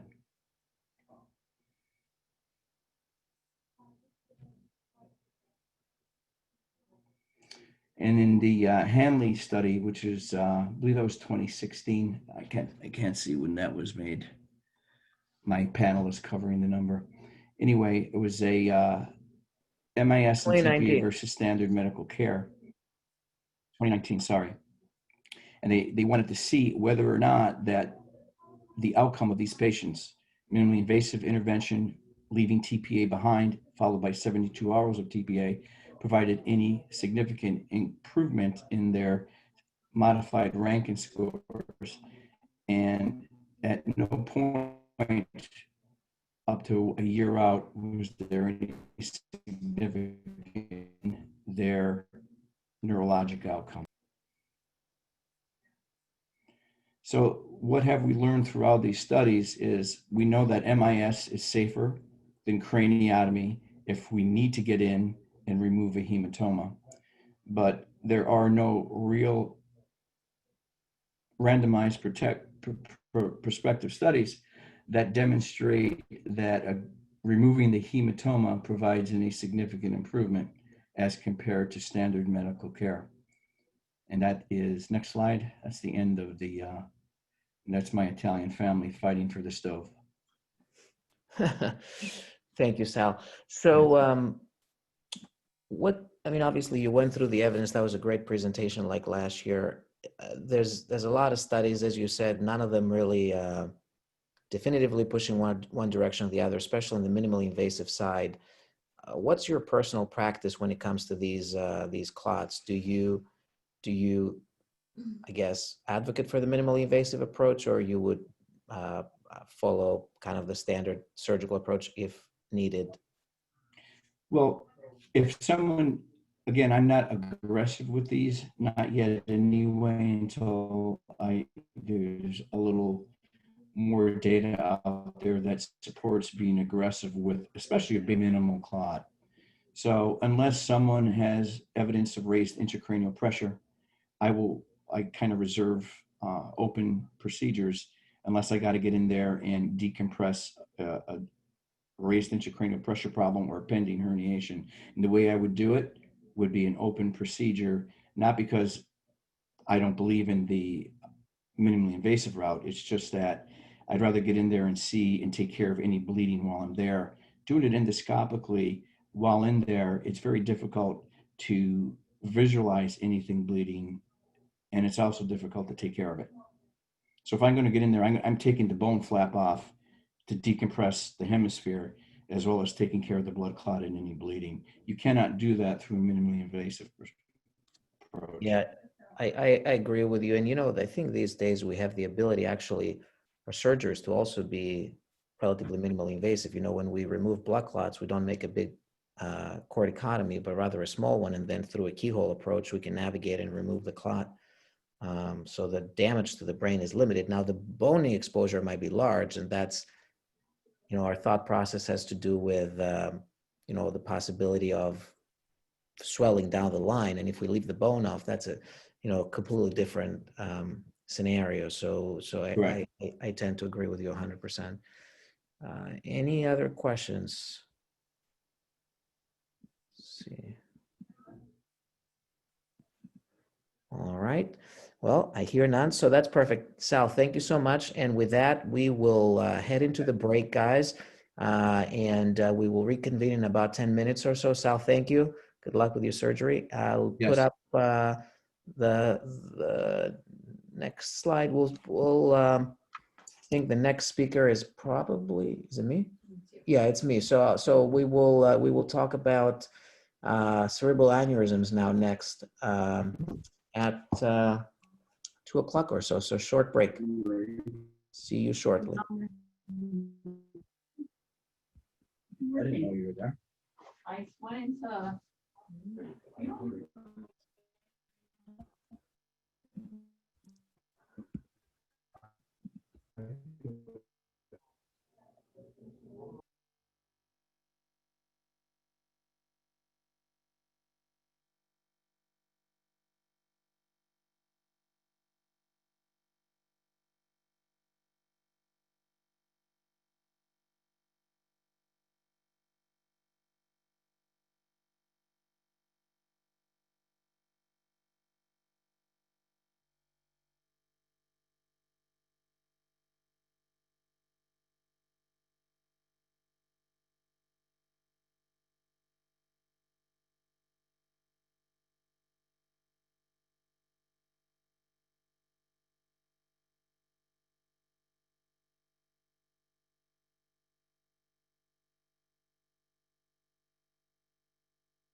All right, everybody. We're in the final stretch. We spoke about ICH in the first two talks this afternoon, and now we're going to be talking about cerebral aneurysms. I'm going to give a brief overview of the treatment options we have now that neurosurgeons are duly trained, and they have endovascular, catheter-based skills and open surgical interventions. And then we're going to switch over to special guest from Philadelphia, Dr. Jabbour, who's running the program there. He's going to talk a little bit about more advanced things when it comes to, or kind of the cutting edge when it comes to access for the treatment of cerebral aneurysms. And we're going to close with a very interesting roundtable with representatives for most of our emergency rooms discussing disposition of stroke patients. So let me get my presentation going. All right, and here we go.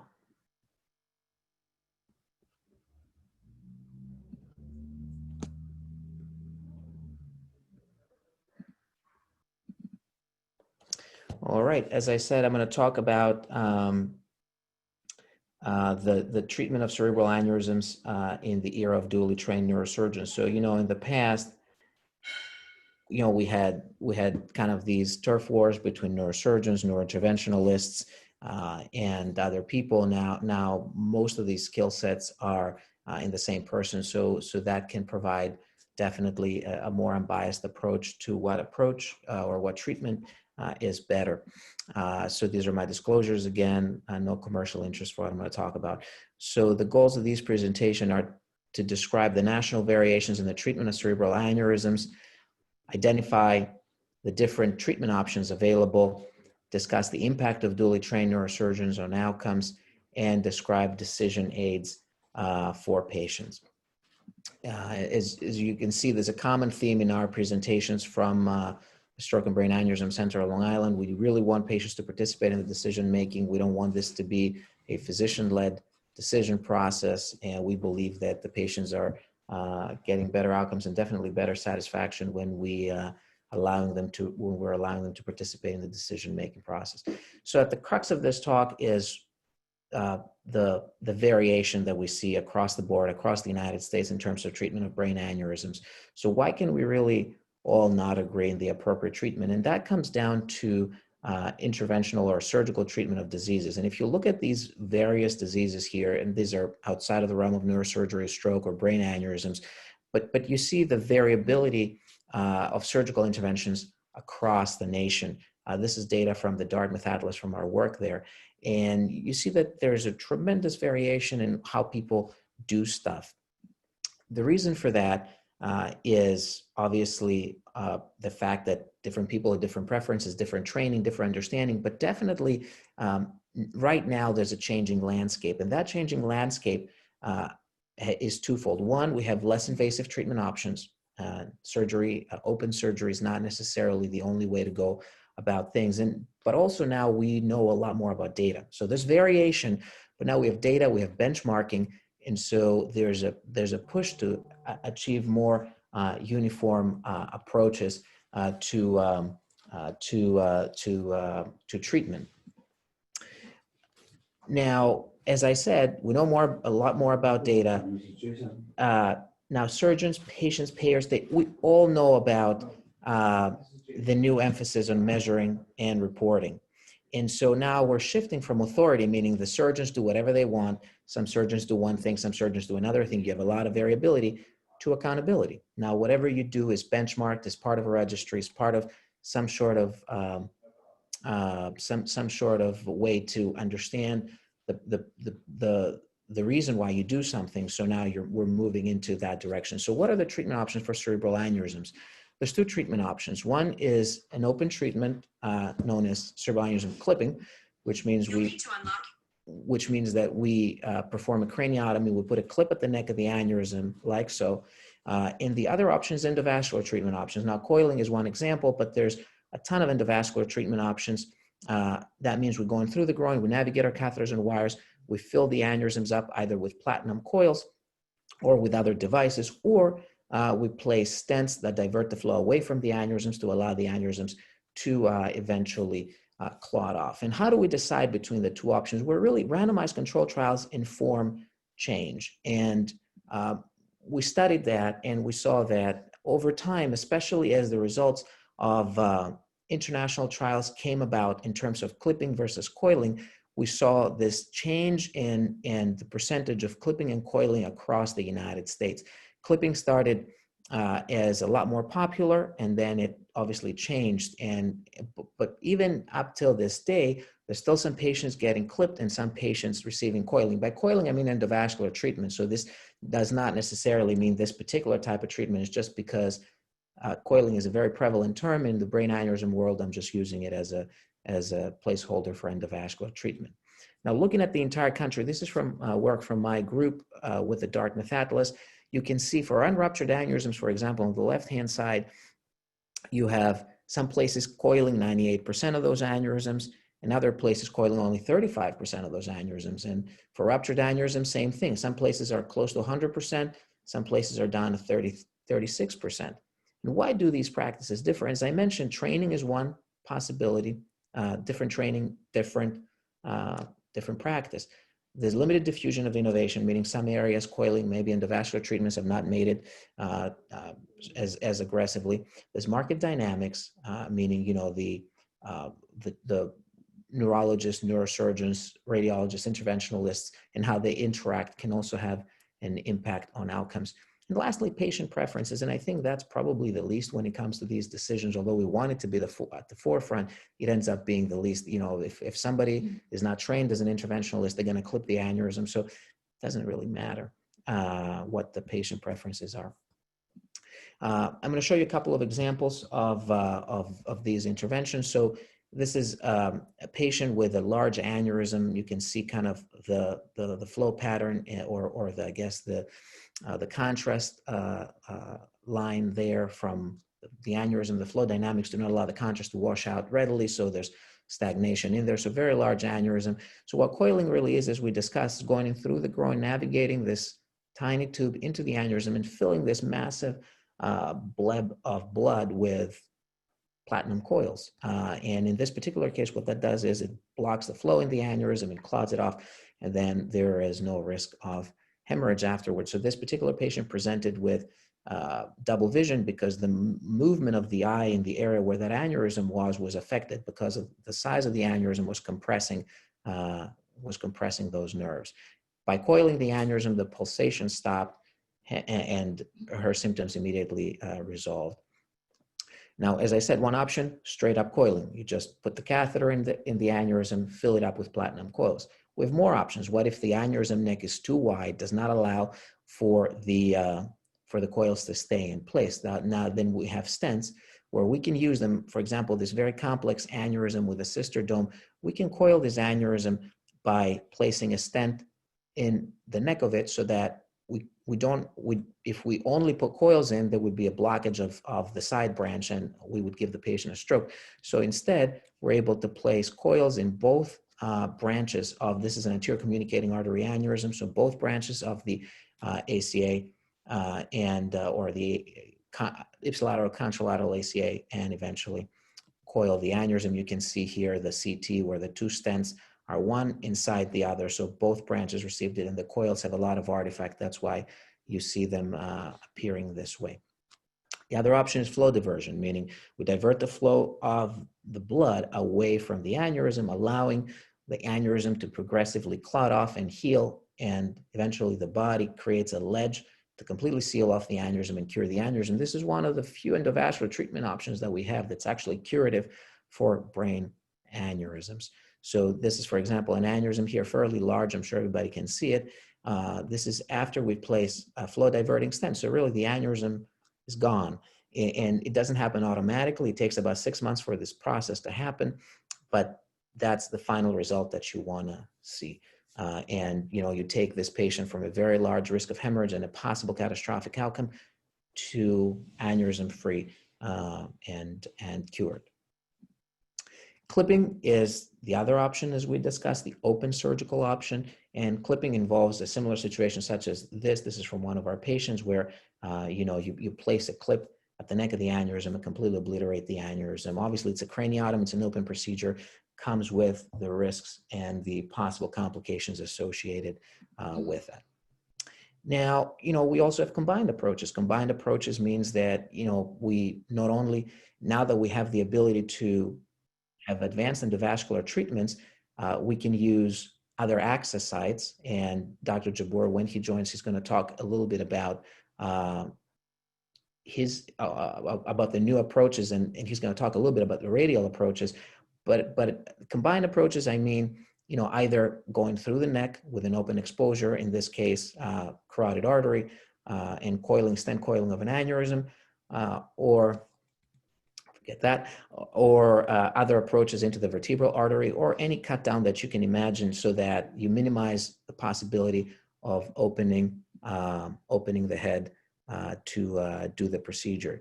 I see a question, what happens to the coil weeks after the procedure? Well, the coil remains in forever. What happens is that the coils are clotting off the blood that was entering the aneurysm, so there's no more flow into the aneurysm. So you're protecting the aneurysm from rupturing. Over time, what happens, the clot endothelializes, which means that the bottom part of the clot, the base of the aneurysm,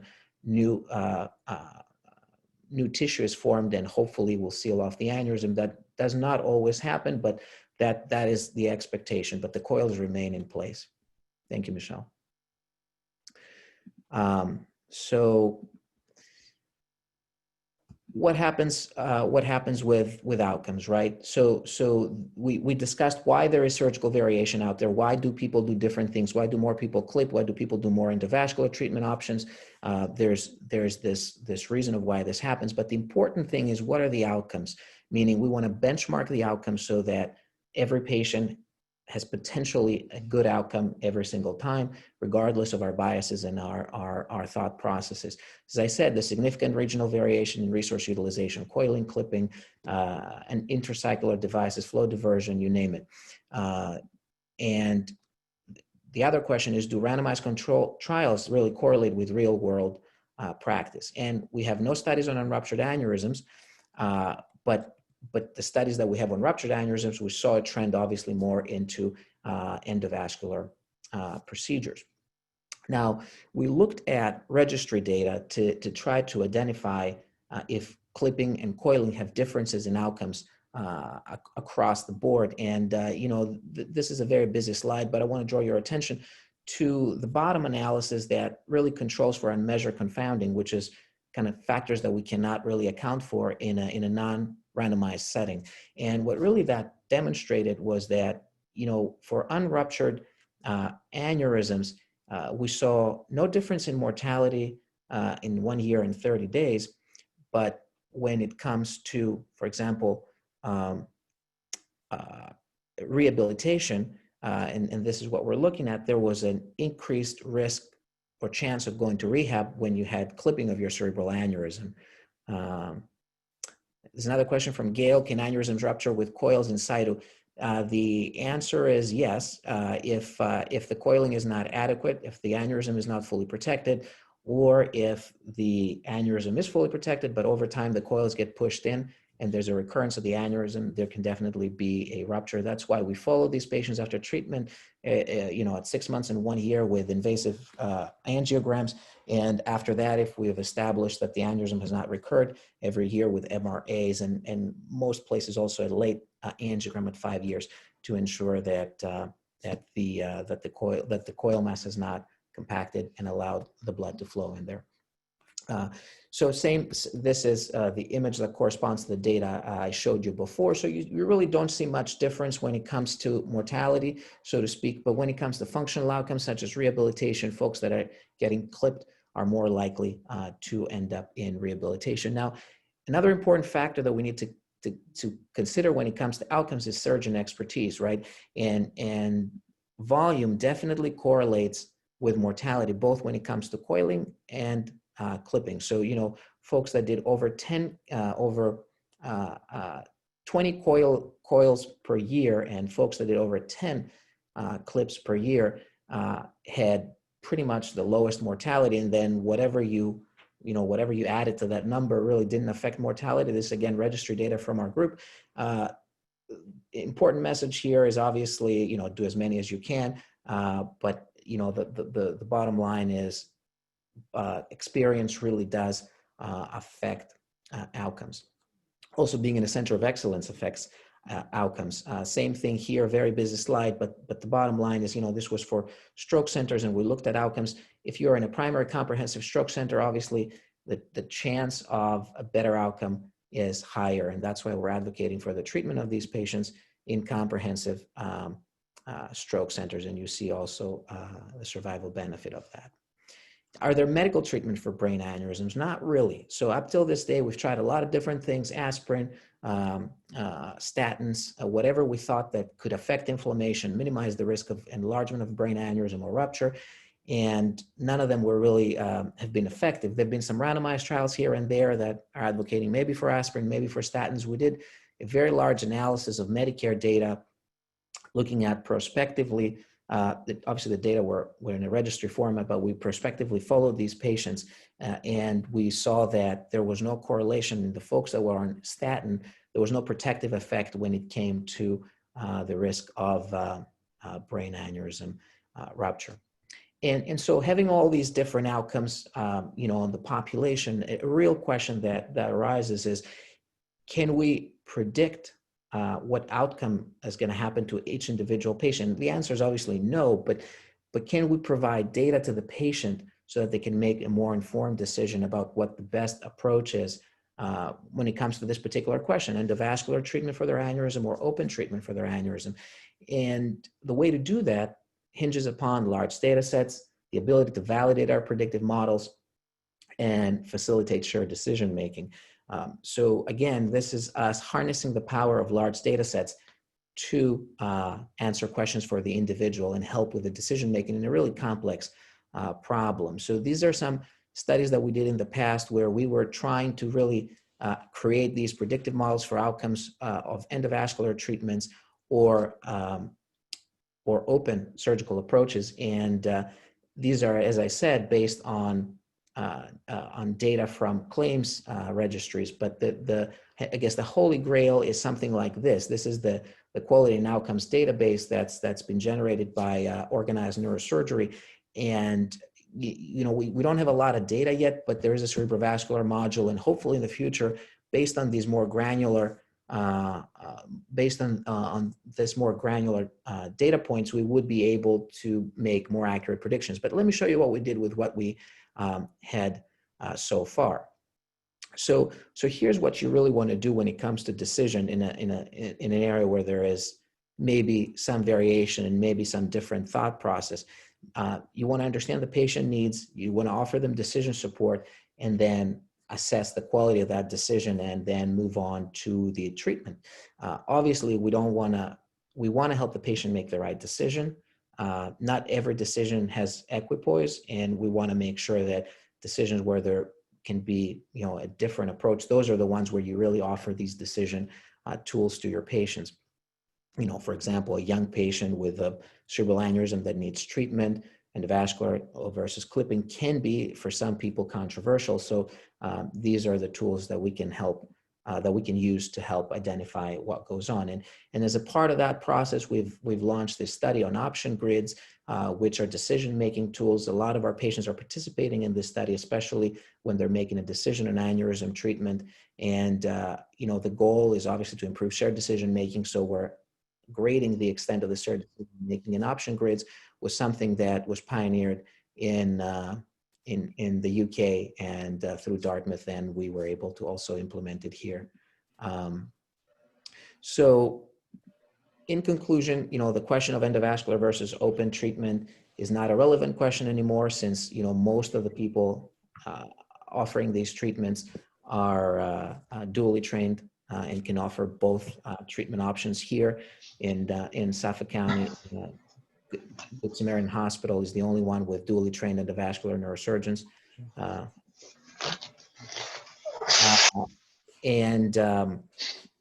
me see. Sorry for that. The providers who cannot offer all the available treatment options, in my opinion, and that's an opinion, it's not necessarily what should happen, but in my opinion, should probably not be treating brain aneurysms because they're not offering to the patient all the treatment options that are out there. And the dually trained neurosurgeon of today should utilize all tools at his or her disposal to minimize the impact of the disease with the lowest morbidity and mortality possible. So, this was the real danger that we were facing as neurosurgeons, as our field was evolving into the endovascular world. We were all faced with the possibility of being stranded and not be able to offer everything to our patients. But I think this trend of having dually trained neurosurgeons that can offer all the treatment options really is helping us turn more into this. And with that, I want to thank you, and I will take any questions.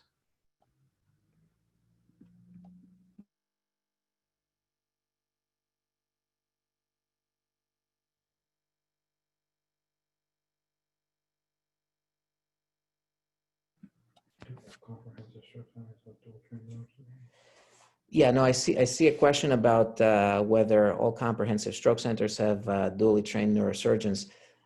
The answer is not necessarily. The comprehensive stroke center is based on our ability to offer endovascular or open treatment options. So you can have an open neurosurgeon and an endovascular neurosurgeon, but that does not necessarily mean that you have dually trained individuals for this particular disease. No.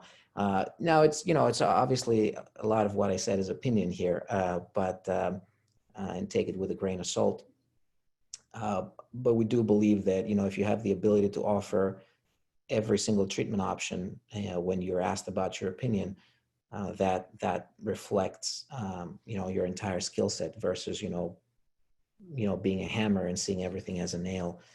That's that's kind of where we stand on that.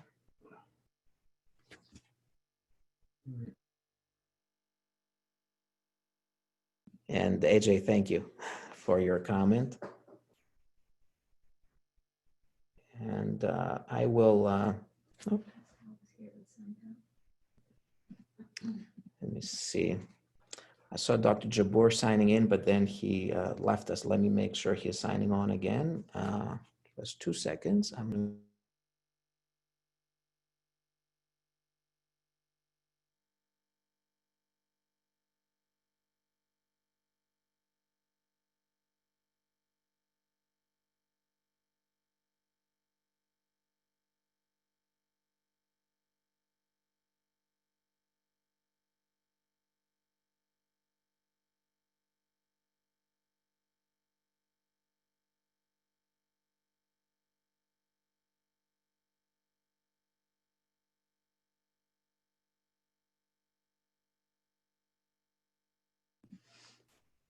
All right, as we're waiting for Dr. Jabbour, any questions you guys have for the, June, thank you for your comment. Any questions you guys have for the conference? We're happy to answer. Let's see. It's been a marathon for us here. I hope you're surviving on your screens. It's much better in person. I think everybody will agree to that.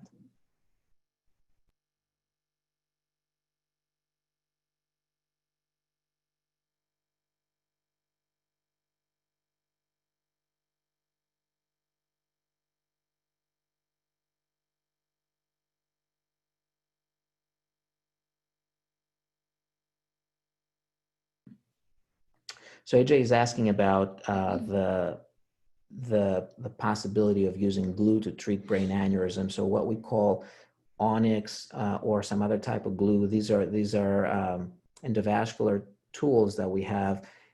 There was a type of glue that we used to use to treat brain aneurysms, what they called Onyx 500. That was a treatment that did not last very long for brain aneurysms because there were several potential complications arising from it. However, there's still significant use of glue for the treatment of arteriovenous malformations, and we use that a lot here. Arteriovenous malformations are abnormal connections between arteries and veins, and using glue can obstruct those passages. We use that a lot in brain aneurysms. I think the use of glue is almost completely obsolete now. Thank you, AJ. Katrina is asking, does clipping offer a more long-term treatment effect for brain aneurysms and less risk of recurrence? Katrina, you're correct. When it comes to clipping, I think that's one of the major benefits of clipping is that, and that's why I mentioned the young person, because if you're young and you get an endovascular treatment, you need a lot of follow-up. Clipping obviously is a more long-term solution. Challenges with clipping, as we said, more risk of rehabilitation and things like that. And so in that aspect, we're balancing, Pascal is here, we're balancing, one and the other. I would say it's a difficult question to ask now that we have endovascular options such as flow diversion or saccular devices where you can get cure of the aneurysms. I guess the trade-off there is the possibility of blood thinning or antiplatelet medications. So that's kind of what the thought process on that is. But it's an individualized decision. That's why I showed you all the decision-making tools. And Aaron is asking, are AVMs congenital or they can occur anytime? Arteriovenous malformation, by and large, congenital. Rarely can you develop an arteriovenous malformation later in life, and those are typically the result of some external intervention. Most of the times, arteriovenous malformations are congenital. And Hanan is asking, what is a web procedure? And asking this question, Hanan, when Dr. Jabbour is on, is perfect because there's nobody else in the country that does more web procedures than Dr. Jabbour. And so that's what I mentioned before is a saccular device. This is a device that goes inside the aneurysm sac, and that prevents the aneurysm from enlarging. And maybe Dr. Jabbour, you can make a brief comment about the web procedure. Oh yeah, this is a new generation of devices called intrasaccular devices. So it's a cage practically that you would go and deploy it. It's just one in the aneurysm. Now sizing is key. And it's a very quick procedure because instead of putting multiple coils, you would size it, you would go up, deploy it in the aneurysm, detach it, and that's it. Now, sizes are tricky, and you can't treat aneurysms above smaller than 4 millimeters or above 10, 11 millimeters. So those are the sizes you can treat. And recurrence rate is around, occlusion rate is around 80 to 85%. And there is a recurrence rate. It's not like flow diversion. And the recurrence rate is, I would say, around 15%. Not all of them needs to be retreated. The advantage of those is they are used in bifurcating aneurysms, so you're avoiding any stents and why stenting in the parent vessel, which makes them interesting also in ruptured aneurysms where patients are not candidate for open surgery. You can, to avoid putting patients on dual antiplatelet therapy, you can use this device and avoid stenting. Perfect. Sorry, I called up on you, Pascal. Before I introduced him, so Dr. Jabbour, it's a pleasure to have him here. I would say, he is one of the leaders of endovascular neurosurgery nationally and internationally. Probably internationally, he is the leader of endovascular neurosurgery these days. Pascal, he is at Jefferson, one of the biggest centers in the country when it comes to biggest comprehensive stroke centers, when it comes to brain aneurysm, stroke, and what have you. And he's always at the forefront of what we do. I often look to him for advice, and it's with great pleasure that he agreed to address the conference today. And I asked him to talk about something that's not what we all do in endovascular neurosurgery, but a little bit more on the edge and on the forefront. And he's one of those people that brought transradial approaches to the neurovascular world, and in addition to bringing it on, he popularized it and is teaching a lot of other folks how to engage in it. He, among other skills that he has, I'm sure he's going to talk about wine because he's a sommelier in training, and pretty soon he's going to be a master sommelier, and he's going to put us all in shame, but I'm pretty sure that's his goal. But I'm gonna let him talk, and it's a rare treat to have him, and I'm sure we're all gonna have a lot of questions in the end. Pascal, if you want to share your screen, or I can play your presentation, whatever you like. No, I'll share it. Fantastic.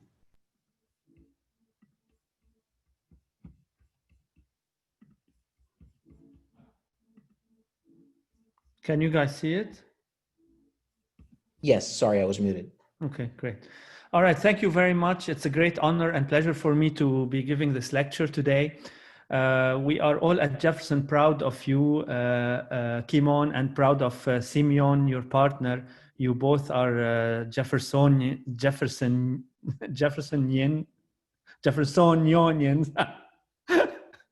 Anyway, so I'm going to talk about the transradial approach. So this was the first cardiologist, the Canadian cardiologist, Dr. Campeau, who really published the first paper on the transradial approach for coronary angiography.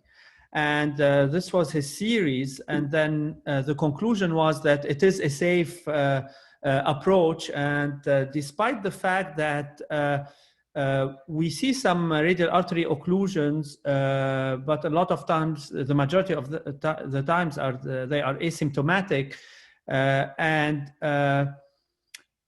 In general, patients that are really in the ICU and are monitored for a long time through the radial artery, those patients can develop issues. But patients that are getting procedures, quick procedures, they don't have those issues. And why is it a safe procedure and low complication rate? It's because of the collaterals and how the hand is vascularized. If you look here at the palmar arch and the collaterals, it's really tough to get an ischemic hand. It's really case reportable to get an ischemic hand from a transradial procedure, as you see here. So the shift from transfemoral approach to transradial started in cardiology because there is a lot of literature and data showing that there is a reduction in access site complication, as well as decreased in the length of stay, reduced hospital cost, and improving in patient satisfaction, which led both in Japan and Europe, the transradial approach exceeds 80% of all procedure. We're talking cardiology procedure, as in the US, it's still around 40%. There are multiple papers and a lot of literature in the cardiology showing that it is safer and it is associated with less complication rate and even less mortality. And there are two big trials, the RIVAL and the RIFLE, that showed that. There's a big Cochrane review that looked at a total of 30,000 patients, showing that there is a decreased risk of bleeding and access site complication, as well as decreased mortality and cardiac death for patients that got transradial as compared to transfemoral. So why not in neuro? Why aren't we using that? Well, the overall hesitance in using this is for two simple reasons, because none of us were trained doing transradial. All our training has been transfemoral, and it needs a big process to be able to convert the practice.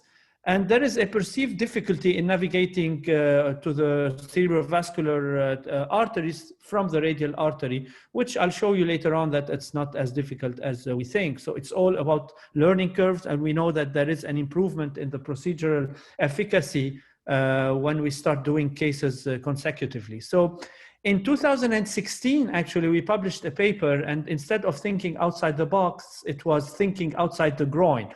And we looked at all alternative access. And this was one of the earliest publications in the country about transradial. And here we looked at all other accesses. So we talked about carotid cut down, transradial, and then supraophthalmic vein approach. Then when we published this in Stroke, it was the largest first series that was published. It was 223 patients.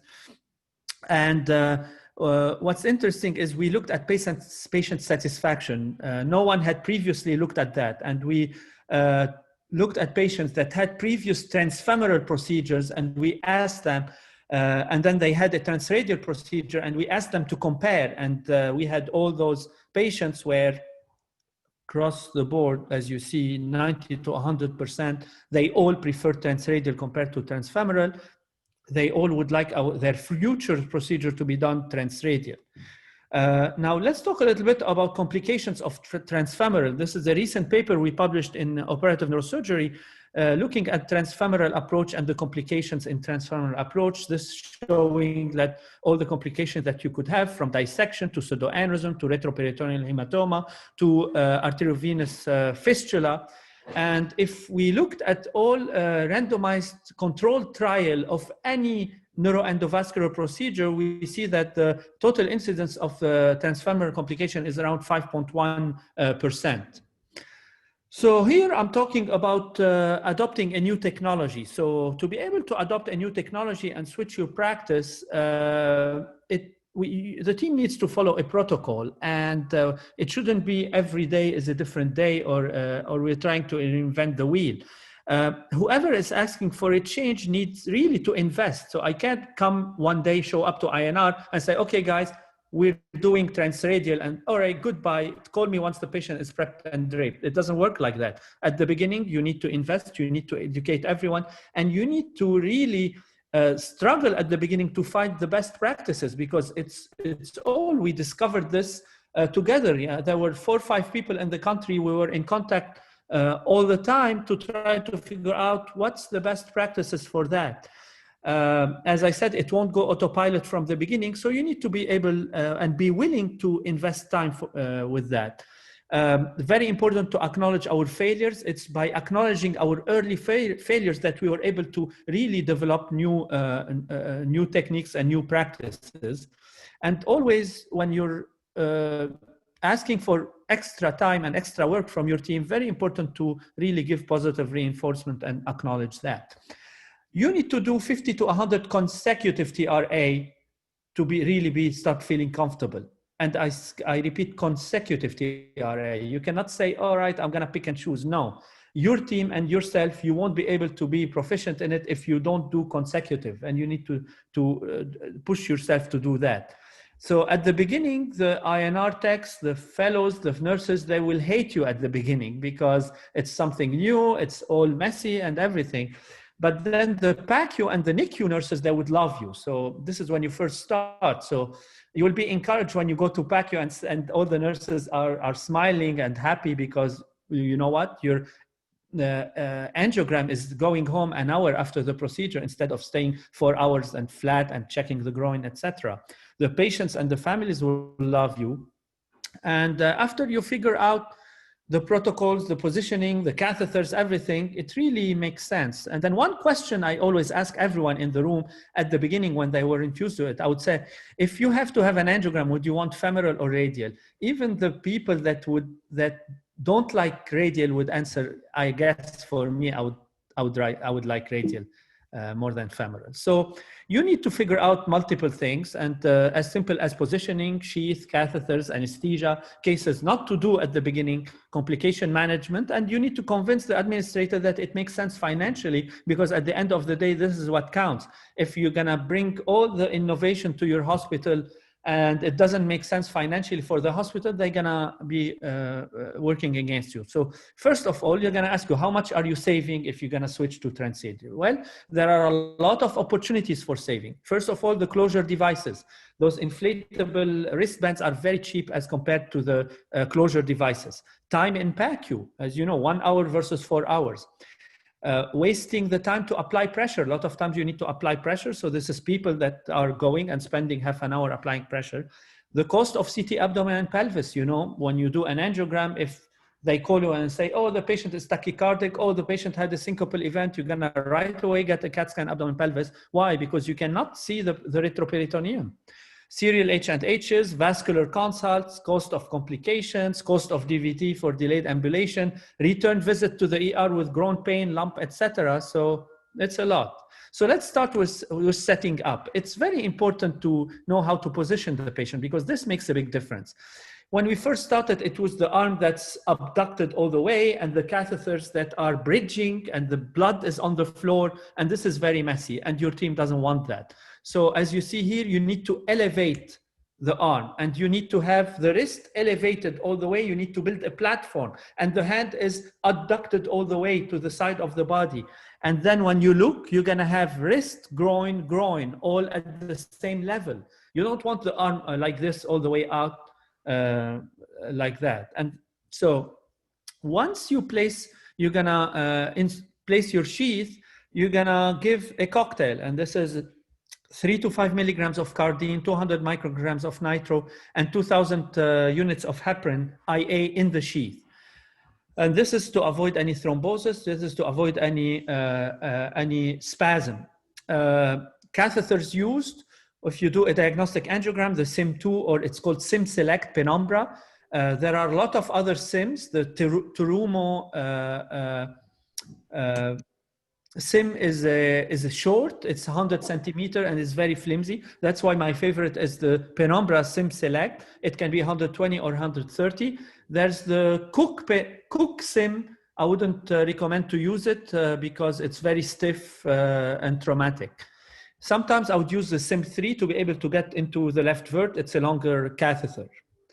Now, this is done with the 5 French sheath. Now, let's move to procedures. Your procedure is going to be done. If it's a procedure that doesn't need a lot of support, you can use a 6 French sheath, which is the radial sheath, which is much thinner than the femoral, which is like an outer diameter of a 5 French sheath of the femoral.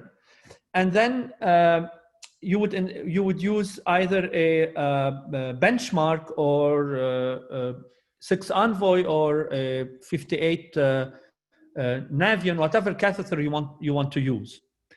If you want support at that time, you're gonna use a 6 French long sheath, an 088, and then the best so far for radial is the ballast. The ballast from Ball really would track, would go up, and is really nice for the transradial. In 70% of the time of the cases, all you need is 6 French sheath, and then whatever you use, Envoy, Benchmark, Sophia, whatever. So this is the low profile sheath. Those are the sheath that we use. There's the slender sheath from Terumo, and there's the Merit, the Prelude sheath from Merit. And those are sheaths that are outer diameter 5, inner diameter 6, if you compare it to the femoral. So it's very low profile. The only difference is I prefer the Prelude Merit because it's not flimsy, it doesn't bend. The slender sheath from Terumo is very thin and it can bend. And then the ultrasound is your best friend. At the beginning, I didn't used to use it. I use it every single time. It decreases the rate of conversion a lot. So this is the artery, and then you're gonna do double wall technique. As you see here, this is a snuff box, and then here it is, you're putting your sheath. So again, ultrasound, you see the artery, you're gonna puncture and then pull back, double wall technique. As you see here, that's the beating artery. Then you're gonna see my needle going in.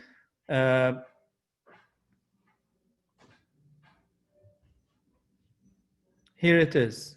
I'm pushing and you're gonna see it in the middle. Here it is, it's compressed, you go in and then you have it. And then the sheath insertion, the dilator is very flush with the sheath, so you don't need even to nick the skin, and it goes all the way. So you have 2 options here. You have the snuff box option, very distal, and you have the regular radial. That's the snuff box here. And then we just published our paper of access through the anatomical snuff box on 120 patients. So that's the snuff box. The advantage is the patient has an anatomical position of the arm. You don't have to turn the arm and tape it. The patient has a normal anatomical position at rest. And then it's at the artery of the snuff box after it takes off and everything. If something happens, you won't have any risk of ischemia because it's a distal artery. You won't have even a risk of ischemia to the thumb. Now, I like to do diagnostic there because I do my diagnostic, then I bring back the patient for the treatment. At that time, I go regular radial and I leave the radial fresh because I did my angiogram from the snuff box. And then there is a specific, as you see here, band for the snuff box. It's called the snuff box band. As for the snuff box also, you don't need to turn the table because the patient's hand is all the way close to the patient. So this is, you're doing your run and you don't have to turn the table up and down. You just keep it straight.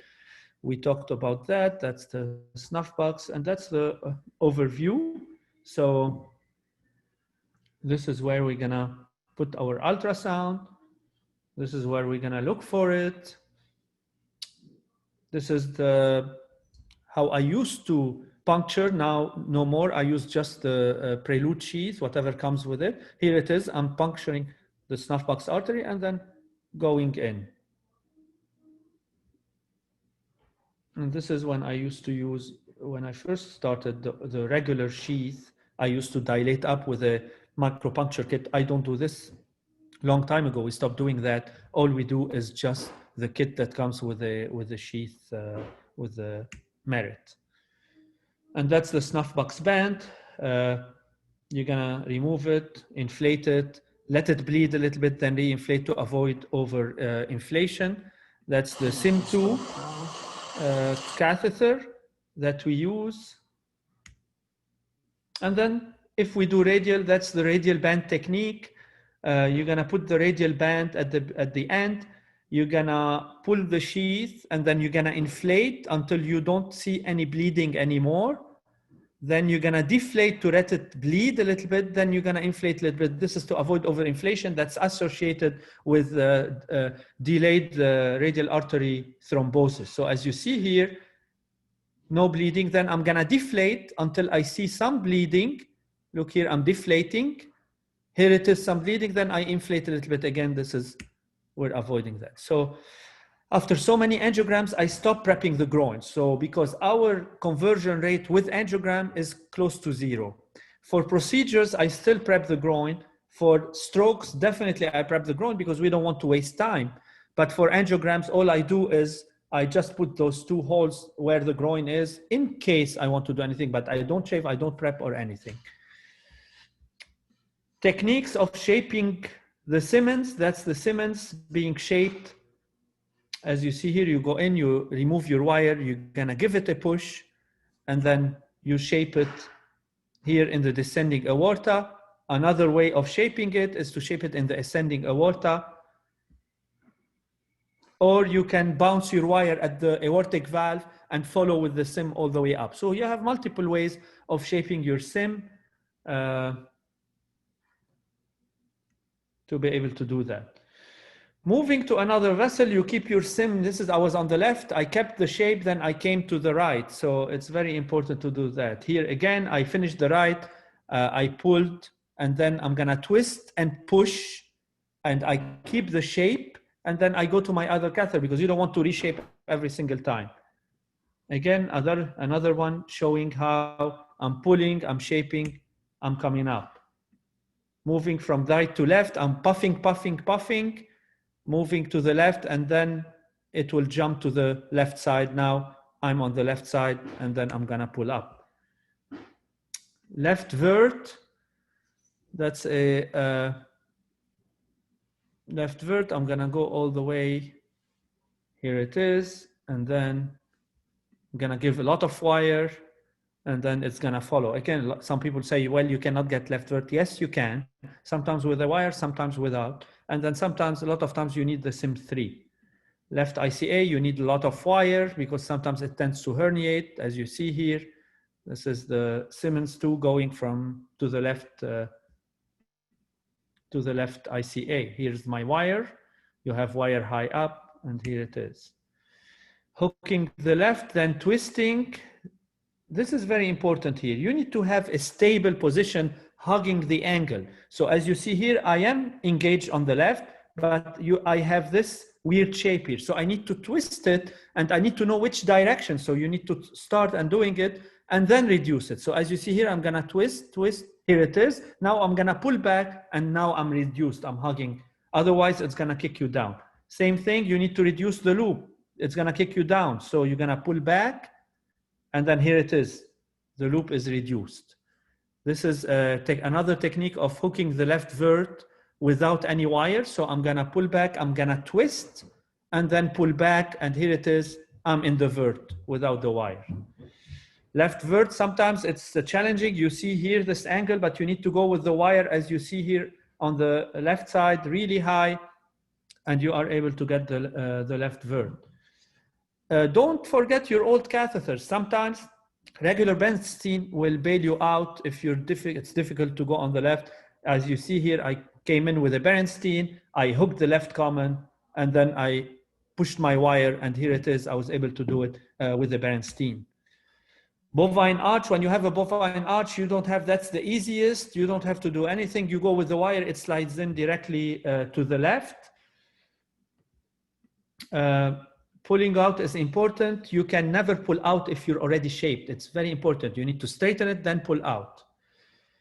What about left radial? We always do right radial. Left radial, we have a paper under review. Why is the left radial attractive? Because it's not the dominant hand. Patients, the majority are right-handed, so you need to avoid that. We know statistically that the left subclavian is not as tortuous as the right subclavian. The only thing with the left radial is it's tough to go from left radial to left ICA. You can go from left radial anywhere you want. You can even go from left radial to left common, but you cannot catheterize the left ICA because of the acute angle. So you can go left radial unless you want to go left ICA. At that time, it's gonna be tough. What about ulnar? Ulnar is an option. If you do your diagnostic and you see that the radial artery is small and the ulnar is big, when you bring back the patient, do your procedure through the ulnar. This is a patient that I know the ulnar is bigger. When she came for the procedure, I did ulnar and I did her aneurysm treatment through the ulnar. I would never use the ulnar if the radial artery is thrombosed. So some patients come back with a thrombosed radial artery. I would not use the ulnar. And here's my band. I deviated to the ulnar side. If the patients come back for a follow-up and the radial is thrombosed, and usually they are asymptomatic, I would not use the ulnar because you lose the advantage. At that time, it's gonna be, you're gonna turn a low-risk procedure into a high-risk procedure, because if you shut down the ulnar, you're gonna risk some ischemia.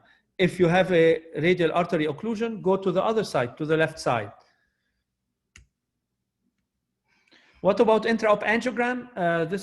I switched all my intra-op angiogram to radial. It makes sense from a ergonomic standpoint, where we stand and everything. We used to be all crowded at the groin with the C-arm. Here, we stand on the other side, and it's very feasible, and you're able to do your diagnostic intra-op through the radial. This is the paper we published about it, and this is how the setup of the room is, which is very ergonomic. Spinal agram, you can do them through the radial. You need to use the 130 Siemens, so the longer catheter. If the patient is too long at that time, you need, it's tough if you're going into lower lumbar. You may not be able to reach it, but anything higher lumbar thoracic, you are able to do it transradial. This is a case of a transradial spinal agram. So you go down with your SIM and you go up and you start catheterizing one level, one after the other. And here is the spinal fistula. For the procedures, if you want to use a long sheath, that's what we do. We put the short sheath, then we exchange, and we put the long sheath. I used to use the shuttle. Now I use the ballast. It's much easier. Neuron Max is not very good for radial because of the coating, and it tends to cause spasm. This is initially our paper that we published about transradial access for newly FDA approved devices. So any device, any procedure, practically you can do it transradial. This is, for example, a pulse rider on the left side that was done transradial. As you see the ACOM aneurysm, you see the pulse rider being deployed, covering both A2s, and then microcatheter, and then the coiling done transradial. Surpass, transradial, the surpass. I know Kimon here is the king of surpass. He knows that surpass needs a lot of support. So even a surpass, we can do it transradial. As you see here, we're bringing the long sheath from the right side, and here it is. That's the CAT5. This is before Evolve, where we needed to deploy it in the CAT5. Snuff box, we can do treatments through snuff box. This is the first technical note. We did the web through the snuff box. So as you see here, that's the aneurysm. That's the web device being deployed.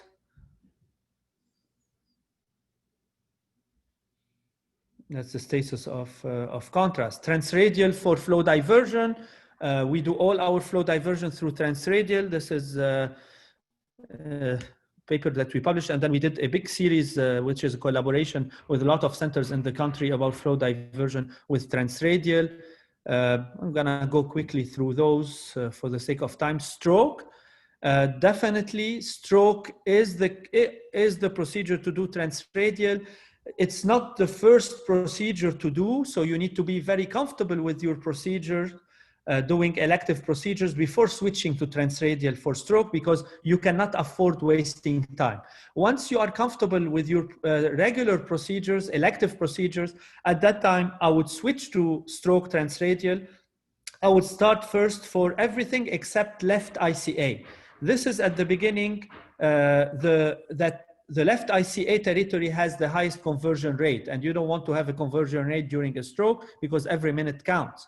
So as you see here, we had the herniation, then we went back up. So with the ballast, our conversion rate decreased a lot, and now all the strokes are done transradial.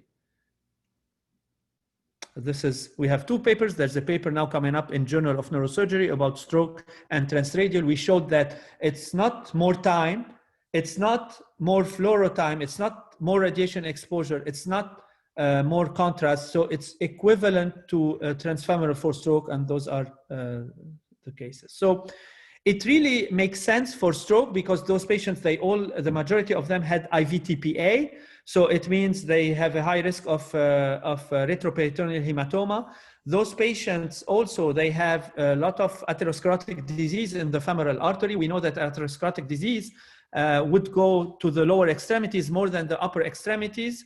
And it's very important to be able to set up those patients to avoid any, to mobilize them quickly and avoid any aspiration, pneumonia. So AVM embos, coiling, I'm gonna go quickly, I think. Do I have, 5 minutes, Kimon? Yes, Pascal, yeah, take your time. Okay. This is babies. I switch in babies that are above 3 years old. I start doing transradial for intraarterial chemo. This is one of the babies. I go with a marathon from the wrist all the way up. It makes really sense in babies because we have to sedate them 6 hours after the procedure to avoid them bending their hip. So here you see my microcatheter going all the way up without any guide. And here it is. I'm catheterizing the ophthalmic artery, and this is to give chemo for retinoblastoma. And that's the super selective injection. This is pre and post. So it really makes sense. This is a kid that an hour later is really going home instead of being sedated for 6 hours. He's walking right away. So those are other babies enjoying. So we also published the intraarterial chemo for retinoblastoma in babies through the transradial approach. We also had a national collaboration where we looked at transradial in pediatrics, and it is definitely feasible. And actually we looked at transradial for both age extremes. So this is our most recent publication on transradial for the elderly, which really makes sense, because those are the patients that are all tortuous. They have calcified arches. They have a lot of atherosclerotic disease in the femoral artery. So complications, yes, there are complications, but if you compare the complications of transradial, much less severity than the complications of the transfemoral. Very important to advance on the roadmap. This is a case of extravasation because at the beginning we didn't advance on the roadmap. And then all we did in this case is just put some pressure at the forearm and follow the pulsats. 5 minutes of pressure and that's it. So extravasation in the upper extremity is not a big deal at all. Radial loop, it's very important to recognize them because whenever you have a radial loop, you have an accessory radial coming off of the pole. If you keep on going, you're gonna go in it and you're gonna have a lot of spasms. So you need to navigate the loop. So very important to navigate the loop. That's a loop. You don't go straight. You need to navigate this. And here it is. I'm navigating it. You can do it with an 18 wire and a microcatheter, or you can do it with a soft Terumo glide wire. And here it is. I'm going through the loop all the way and advancing the catheter through the loop because you cannot go in the other one. So sometimes if the accessory radial is big, you can go and do a diagnostic through it, but in general, better not to do that. Spasm, this is also one of the complications, but when you give the cocktail, it's very important to give this cocktail because it decreases the risk of spasm. It's also very important to have a protocol. If you have spasm, you cannot move your catheter. You can give more calcium channel inhibitors. You need to listen to the patient. If the patient is in pain, it means there's spasm. You can deepen anesthesia. You can give IV or IA calcium channel inhibitor, and then you can inflate the cuff, the blood pressure cuff at the arm. You inflate it, wait 5 minutes. It creates an ischemia, and then the vessel will release. I never had a case where this didn't work. If really this doesn't work, you can inject nitro transcutaneous along the catheter, and it will work. Another complication, this is a pseudoaneurysm on a 90-year-old patient that I treated for a stroke. She went to a nursing home. No one looked at her wrist, and then she came back with that. They had to do surgery and resect it. Again, pseudoaneurysm is a faulty placement of the inflatable band. The radial band needs to be centered, and if it's not centered, if it's not inflated enough, you're going to have a pseudoaneurysm. If you recognize it early, all you need to do is keep a band on the patient for like 6 hours or so, and it will take care of it. Infection, inflammation. I had one patient that developed some kind of inflammation that I gave her some PO antibiotics and she got better.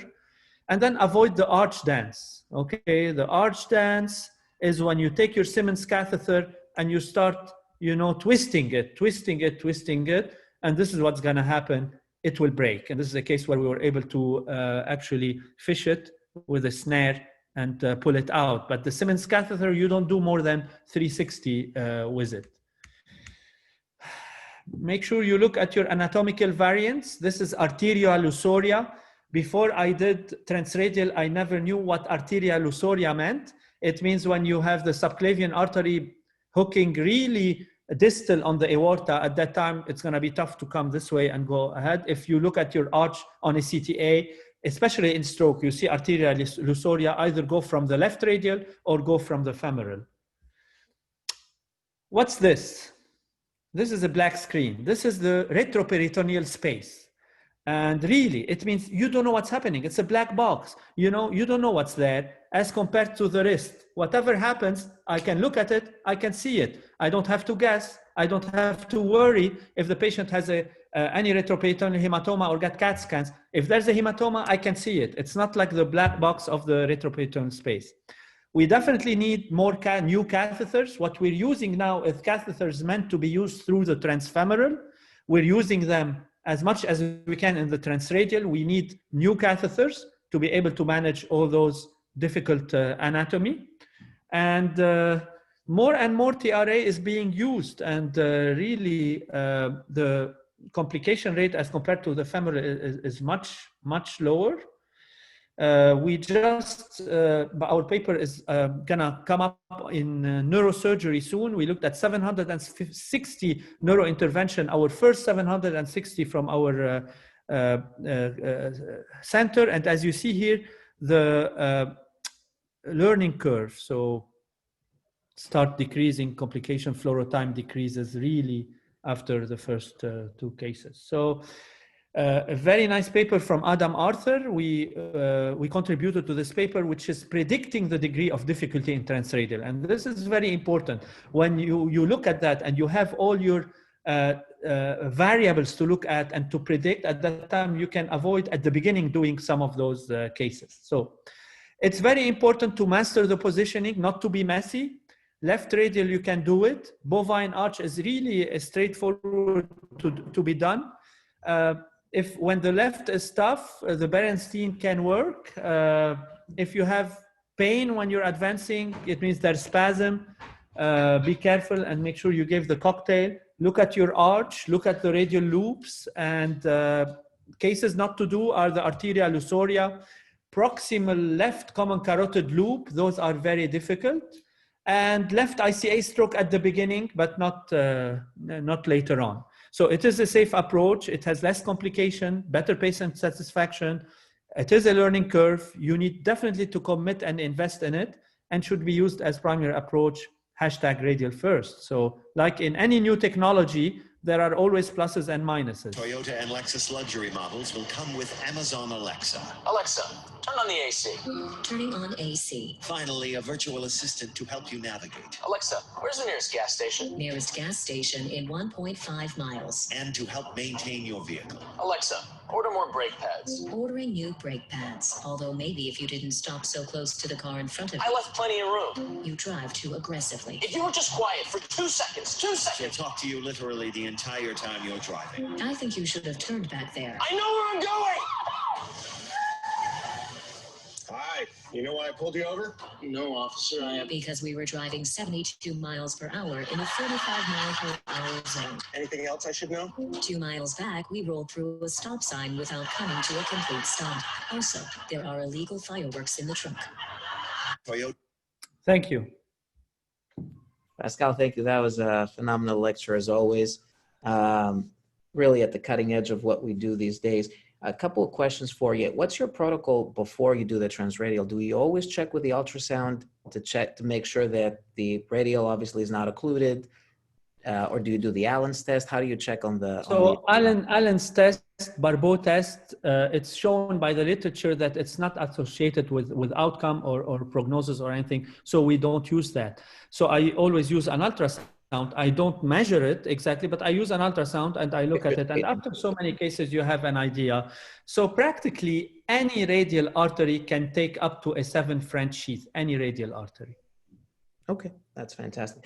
And when do you go sheathless? You mentioned briefly about sheath. So whenever you need a lot of support, at that time you go sheathless, which is a 6 French long sheath, which is an 088. At that time you go in and you exchange. So all the strokes are sheathless. So I go with the 088, then I go with my 071, whatever catheter you like to use, Sophia, Riyadh, and then you do your procedure. So.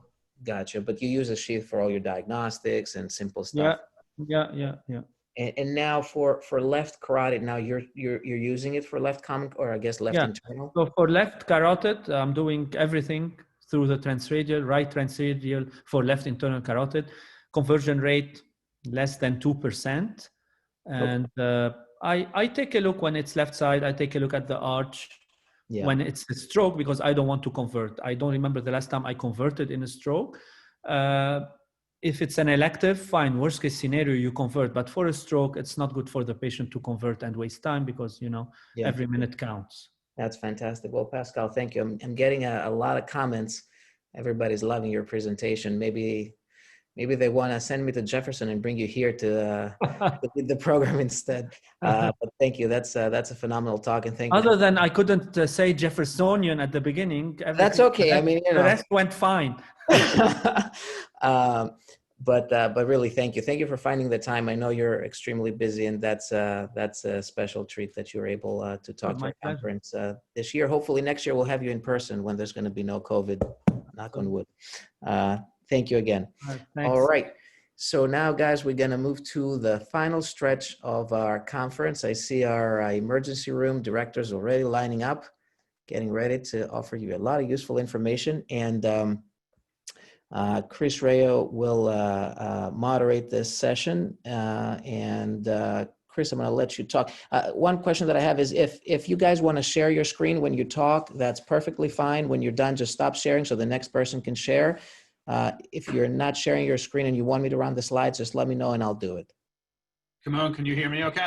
I can hear you perfectly fine. Okay, good. So thanks, everybody. We're really excited to end up this day. I think as you've seen with some of these talks, I've seen a couple of the talks during the course of the day. Stroke care is really, really changing, evolving. There's a lot of technology involved, and it's a really exciting time. Some of it mirrors the development of how trauma programs and trauma care and trauma centers have evolved. And, I think the development of stroke care is sort of following in that pathway.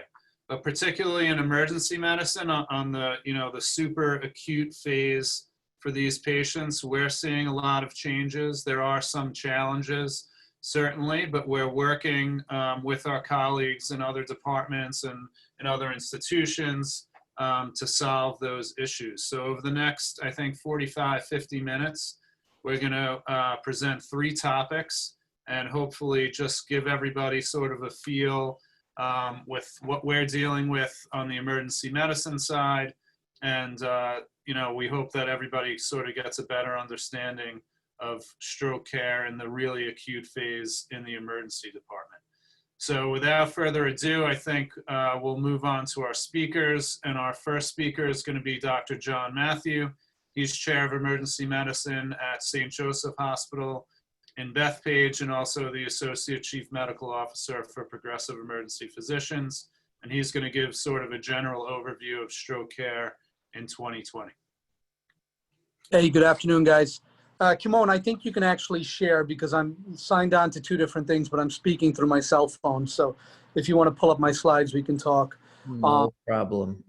It's been a great talk since 8 a.m. So I'm glad we each speaker here has another hour to go. And we have an hour lecture for us to give today. Joking, of course. People are going to start signing off. Don't say that. No, a lot of great stuff has come up, you know, and one thing I did want to, and today, obviously, I'm going to be discussing the current state of emergency disposition. And as we've sort of expanded our horizons on stroke care, something still keeps coming up and time still matters. You know, anatomy and physiology change a little bit, and we've looked at, you know, sort of lengthening the time frame of which we can start to treat patients, but still, time still matters. You know, when we talked earlier, 1.9 million neurons die a minute, you know, and so that still hasn't changed. And although we've established that there's different ways that we can take a look and see that penumbra is still there and we can do certain interventional procedures, we're still at the limit for when we can use thrombolysis. And that's some of the things that I'm going to talk about a little bit for the 2019 stroke updates. And so if you go to the next slide, we'll talk a little bit about what we're doing at CHS. But here, you know, when we talk about some of the updates, obviously still in the US, 800,000 people a year have acute stroke. And of that, it's still the 5th leading cause of death in this country. The biggest issue, though, I think, is the morbidity associated with stroke, right? It's the #1 cause of morbidity associated with stroke now. And so some of the procedures and some of the updates for 2019 take a look to really get to the appropriate center at the appropriate time. And right, so one of the main things that that came into focus was pre-hospital medicine in relation to stroke. And one of the parameters that came about was, do we need to take a look at bypassing primary stroke centers when patients are not eligible for TPA? And one of the things that came out was that we should start to take a look at bypassing primary stroke centers possibly if we can identify a large vessel occlusion. And part of the problem, and I'll talk a little bit about that, is really just getting a gauge on what is a large vessel occlusion and what's not. I know that there was talk before on it didn't matter what stroke, should we just get them to a comprehensive stroke center? And that discussion started in the city. And I think Rob mentioned before, Dr. Bramante gave a little talk before just about Long Island and what we have is difficulty in getting from one hospital to another. But the main gist of this is get to a primary stroke center as soon as possible. I think that's what we can take from the 2019 guidelines. And then looking at stroke systems, I think we've done a great job, and I know CHS has really been focused on this, really advancing our transfer centers to get that appropriate patient to the appropriate place. So going on to the next slide, I will talk a little bit about some of the updates. And one of the controversial things that have come up is really the wake-up stroke. And I know Elizabeth spoke a little bit about this earlier, just on treatment with TPA on patients that come in with wake-up stroke. And this is still something that we're trying to grasp. Can we get this study and can we get the appropriate study? And one thing I wanted to mention, because there is some confusion sometimes, the difference between MRI diffusion, flare mismatch, and let's say CT perfusion. One is different than the other, and you know, some of the things sort of correlate together, but really what we're looking for is those wake-up strokes when they come in. Can we get this patient an MRI with diffusion and flare mismatch that can show, and that really shows the time. Which is different from CT perfusion, right? We're looking to see if there's penumbra, if there's salvageable brain tissue. And a lot of the studies and centers are looking at, can we really get can we get this MRI diffusion done very quickly in these patients and actually treat these patients with thrombolysis? And really a couple of studies have recently shown that yes, you can, and you can actually establish, a lot of patients a little bit of extra care. Now, the problem with us is, can we get that MRI done very quickly? Now, diffusion and FLAIR images are a lot faster than doing a standard MRI of the brain. So the time frame can be quick, but where is your MRI machine? Can we keep it open? I know, Kimon, you mentioned this before. Getting the staffing for that to actually work is something that's controversial, but something that we will be looking at in 2020 and 2021 is, can we start to treat these wake-up strokes with TPA? Another thing that came up is in the 2019 updates is TN case and the usage of TN case. One thing that I do like about it, first of all, is it did show that there is no difference in outcomes for these patients when we use TN case versus TPA for these strokes. The one nice thing, though, is that we don't have to put them on a drip. It's a bolus of TN case, and especially in a patient that, let's say I call Kimon about a patient that has a large vessel occlusion, I'm giving them a bolus of TN case, and I can get them right out the door without having to worry about setting up the drip, EMS setting up to make sure that that drip is going at the appropriate level. So these are all promising things that we'll look at for 2020. We can go to the next slide. So this is what I mentioned before. One of the controversial things that came up in the 2019 guidelines was, can our pre-hospital systems or EMS really identify a large vessel occlusion versus somebody who's having... John, sorry for the interruption. A question from Aaron from St. Francis. How is MRI mismatch different than CT perfusion mismatch? So basically, there is a difference there. Really, when you're looking at CT perfusion, you're looking to identify salvageable brain tissue. Okay, and MRI, the diffusion and FLAIR will sort of do the same, but really it's looking at a time frame, right? So it's looking for strokes within 4.5 hours versus CT perfusion that's looking for. So my anatomy can be different from yours, Kimon. I can be 7 hours after a stroke and I can still have penumbra. When we're looking at MRI diffusion, what we're really looking for is time frame. So we're still sticking with the time frame for treatment with TPA. Now that may change. 5 years from now, maybe we will be treating somebody with TPA that's 5 hours or 7 hours into a stroke. But right now, the difference here is time, which is with diffusion and FLAIR mismatch, versus CT perfusion, where we're looking for penumbra, where we can still do a interventional procedure. And that's the main difference here. So I'll just go on just with the updates. So when they actually did this, and they did a study to really measure the difference between different EMS systems, really trying to identify large vessel occlusions, they found that the data sort of was all over the place. We did not measure well enough large vessel occlusion just based on our own parameters. And I know Rob talked about the different scales. I know that people use LAMS, and then there's always the Cincinnati stroke scale and things like that. So right now, I still think here on Long Island, if a patient is having a stroke, you want to get them to a primary stroke center as quickly as possible. Now, we've worked on our end about getting those patients rapidly turned around, and I will talk about up and coming changes when we talk about AI, right? Viz AI and also rapid software, which is something that we're looking at right now. But right now, I would say get that patient to the closest primary stroke center as best as possible.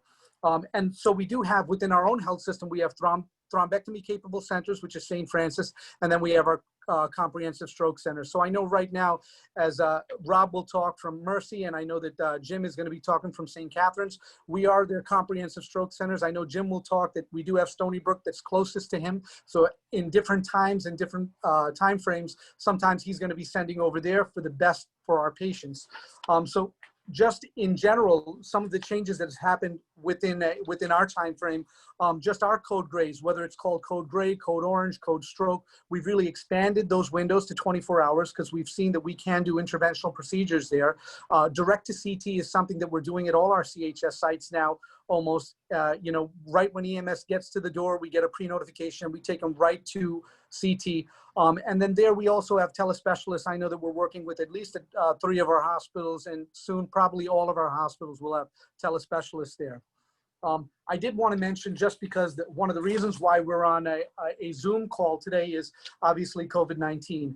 And there's a lot of data out there just about COVID-19 and stroke. And I know that even Dr. O'Shaughnessy had mentioned right in the beginning some of the correlation between a stroke and COVID-19. There was a good JAMA cohort study from some of the NYC hospitals that showed that that the number of patients that came in with COVID-related infections and stroke were higher than even flu patients. 1.6, I think it was the number, the percentage of patients with COVID versus 0.2 in flu patients. So there's still a lot of data that needs to be looked at. I know that there was a China study that showed about 6% of patients with COVID could have strokes. So when we look at the numbers, and we were looking, and myself and Kimon were even talking about this, did we really see that huge an uptick in stroke patients during that time frame? And I don't think we did, but there's a lot of data that really needs to be looked at there. Some of these patients were not coming into hospitals. Some of these patients were going unrecognized because they were critical, right? They were on ventilators, things like that. So this is all data that we really have to look at. We do know that there's a lot of different reasons for COVID-19 related patients or patients with that illness to have stroke, right? Vasculitis, we've talked about the cytokine storm, microthrombosis in these patients, cardiomyopathy, and endovascular injury. So this is all going to be up and coming stuff that's going to be researched in 2020 and 2021. I honestly hope to never see what we saw before, but we will be prepared for that when it comes up for that.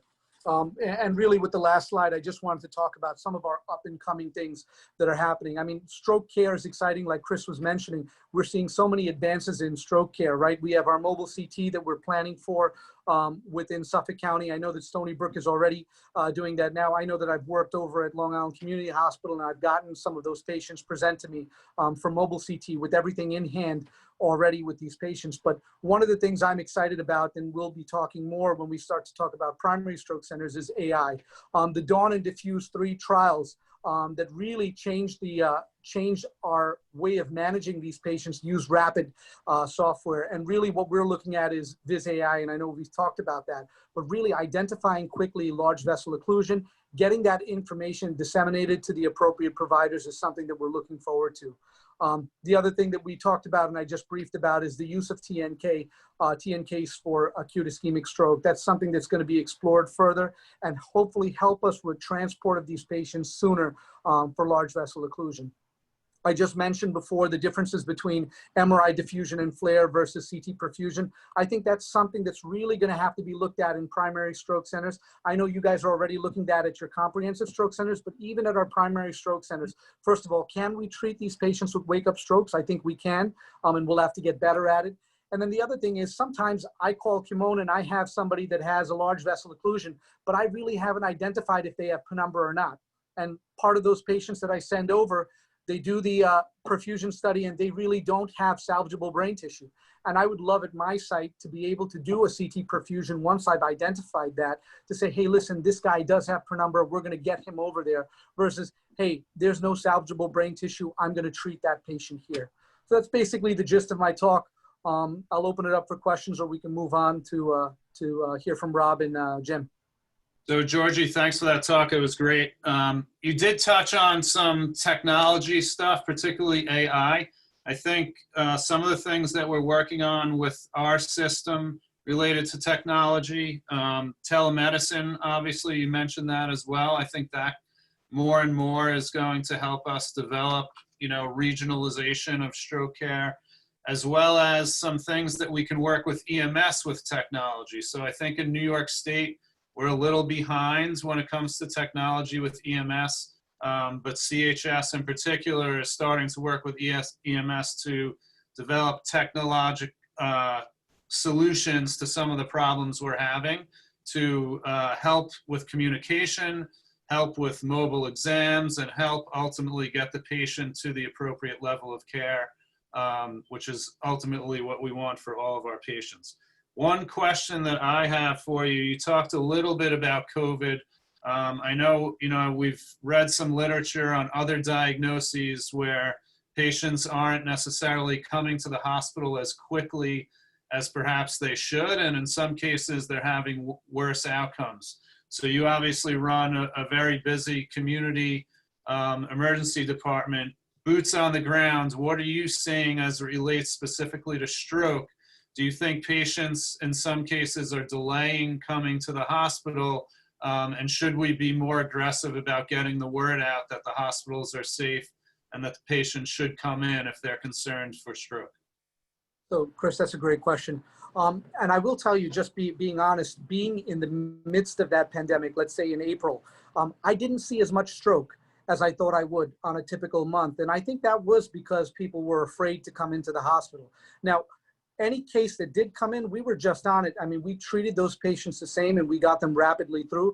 I think CHS has done a great job of really getting out there to say, hey, listen, we're open. We're here to help you. We're here to treat these illnesses. I do think that we'll see data that comes up that people were staying home, people were not coming in. But I think we have a lot in our, in our arsenal now to be prepared for some of these patients that come in, to identify the fact that, yeah, you could be sick with COVID, but you can have a stroke. And I think we're ready for that. And I think our system is ready for treatment of those patients. Yeah, I mean, I think the take home would be, if you're concerned about stroke or any other illness, it's still a safe place to be in the hospital. I think, Correct. We've developed a lot of protocols, processes related to COVID, and we're keeping our patients and our staff safe. So we still need to get these patients in when they have an acute issue. Correct. I know we've taken the utmost precautions on keeping our patients and our staff safe. So I think, yeah, it's a good message to get out there. And I think we are getting that message out there that if you're sick, please come to the hospitals. We'll take care of you. Great. Thank you. Thanks. So our next speaker is going to be Dr. Rob Bramante, who's Chair of Emergency Medicine at Mercy Medical Center. And I'll turn it over to Dr. Bramante. All right, thank you, Chris. I'll share the screen here.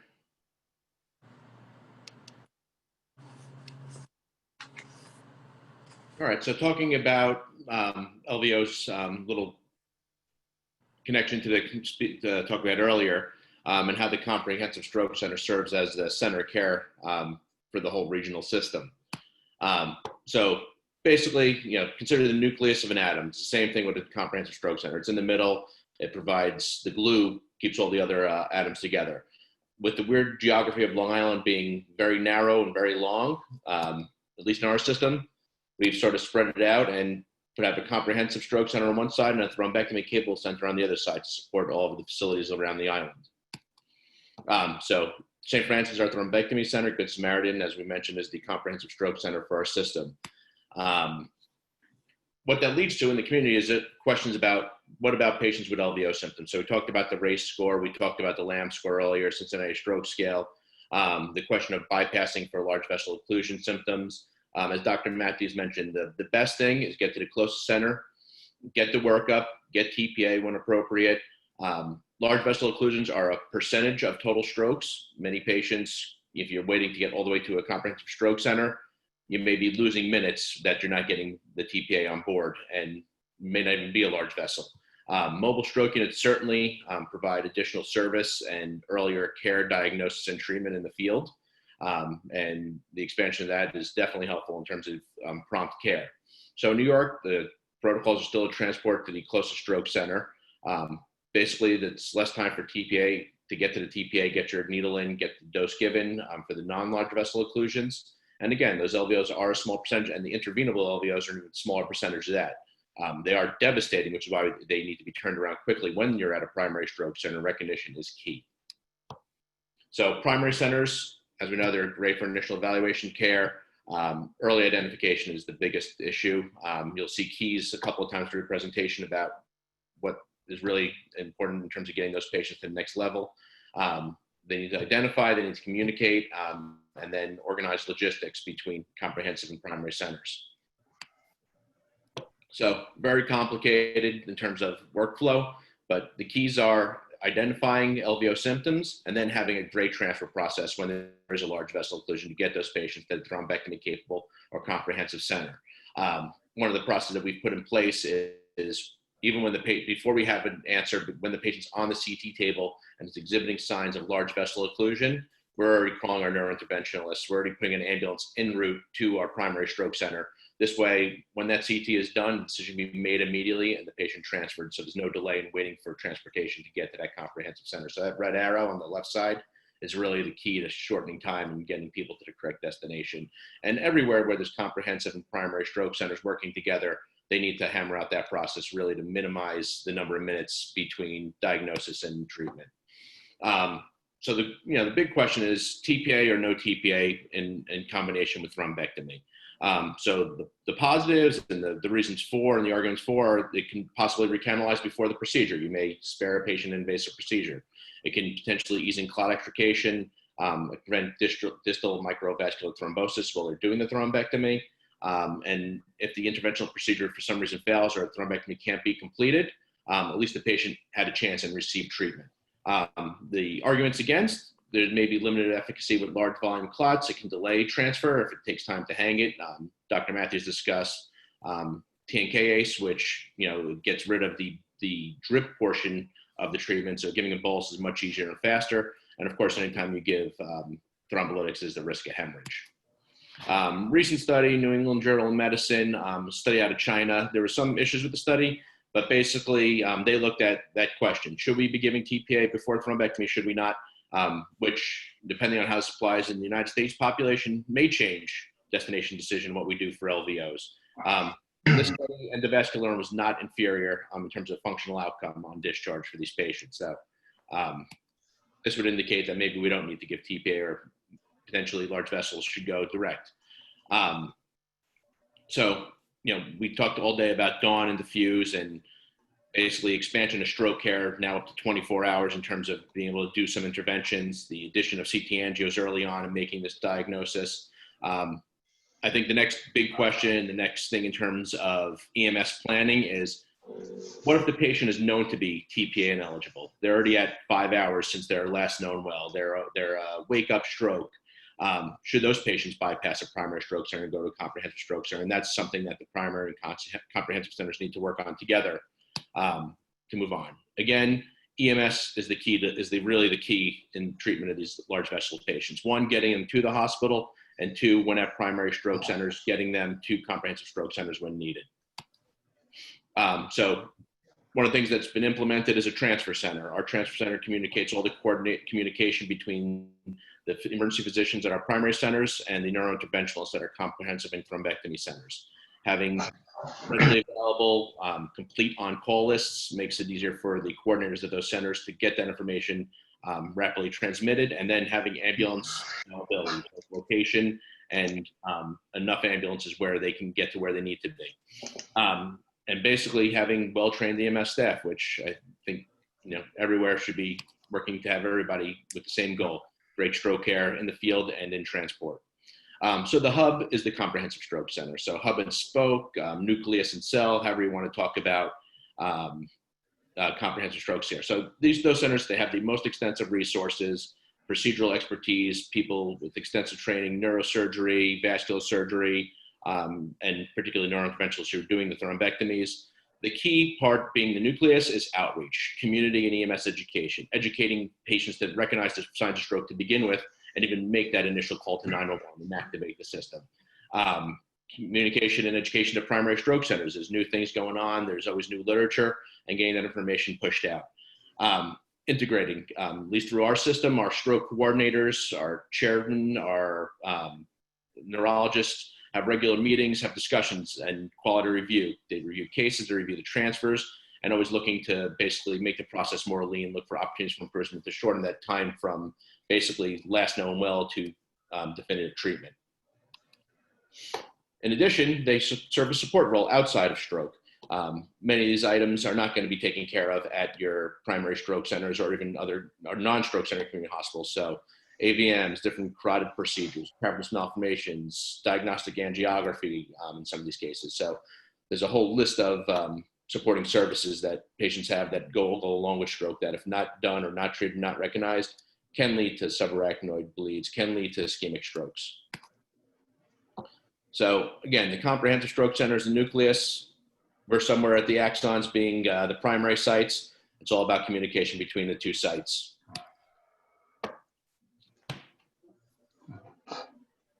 Thanks, Rob. So one question that I have for you is, particularly with stroke care, but with some other disease entities as well, there's a lot of talk about regional disparities in care, particularly, as it relates to socioeconomic status. So, people who live in poorer areas, don't always have access to the same types of care. How do you think the development of comprehensive stroke centers and stroke systems. Do you think that will help with that, or could it potentially hurt those disparities? So I think the key thing there is basically it has to be set up well. Those comprehensive centers need to be in communication with sites in, say, more indigent areas where they don't have financial or other resources to set up a comprehensive stroke center. And then communicating with the hospitals in that area, the community in those areas, so that patients do get to their local hospital first if need be, and then transferred to the comprehensive center. So the main thing is coordination. I think having a comprehensive center and communication with local hospitals is the key to really getting these people to the right level of care for when they need it. Yeah, I would agree. And I think under Kamon's leadership, the outreach is really critical. And I think getting that outreach to all the communities that we potentially can serve is really important, so that every patient has access to the same quality of care. And I think that's why, building a comprehensive stroke center and a stroke network, as I would call it, is so important, not just to the community right around the tertiary care center, but to all the communities that all of our hospitals potentially can serve. So thank you. That was a great talk.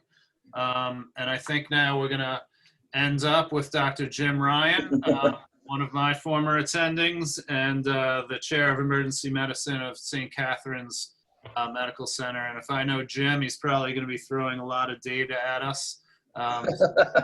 He'll end us off with a bang. So thanks, Jim. Thanks, Chris. So it's late in the day, so hopefully I won't hit you with too much data. I'm just trying to get my screen shared here. Give me just 1 second.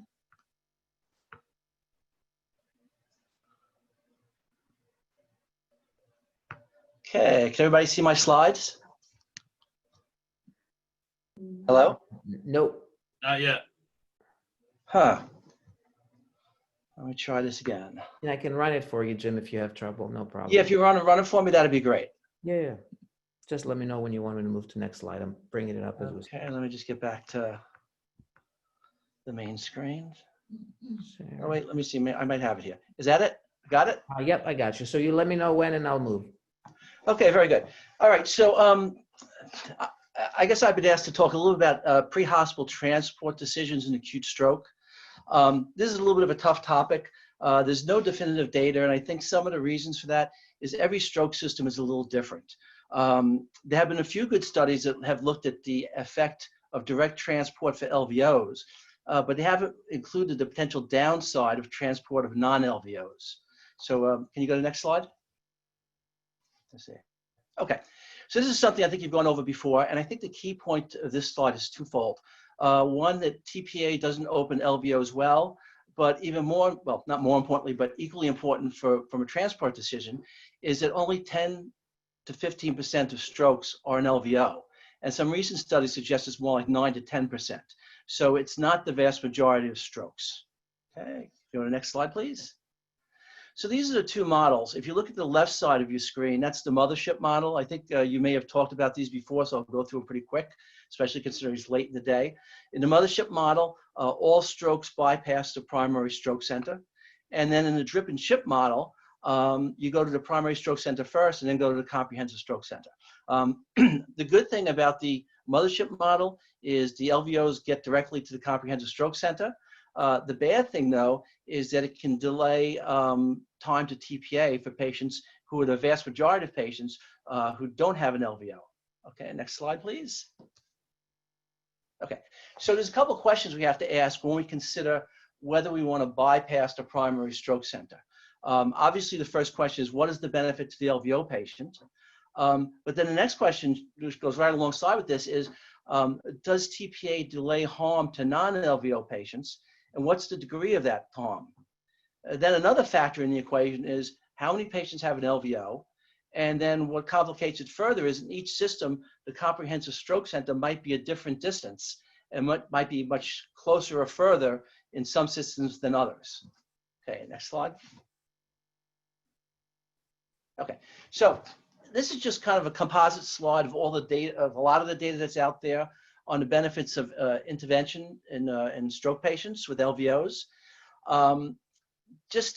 I'm not sure if everybody knows what a number needed to treat is, but if you look at the number there on the top study, there's the 33.6 versus 19.1. So there's about a 14% difference in good outcomes in patients with an LVO when they give an intervention, which is really a very significant difference. However, if you look at how many patients you need to treat, you really do the reciprocal of that. So if 14 out of 100 patients benefit, that means you need to treat 7.4 patients for every one that benefits. And if you look, the number needed to treat for all the different studies is slightly different. From the optimum of 4 in the Swift Prime to Mr. Clean, which is 7.4. Okay, next slide. So I did kind of an upper and lower estimate of the benefit of 100 stroke patients, assuming that 10 to 15% were LVOs. So on the high estimate, I estimated that 15% of patients had LVOs of 100 stroke patients. And the optimal effect, the number needed to treat was 4. So that was the best outcome. So if you do the math, it comes out to 1 out of the 4, or 1 out of the 15 patients with LVOs have a good outcome, which is 3.75 out of the 100 total stroke patients that EMS will see.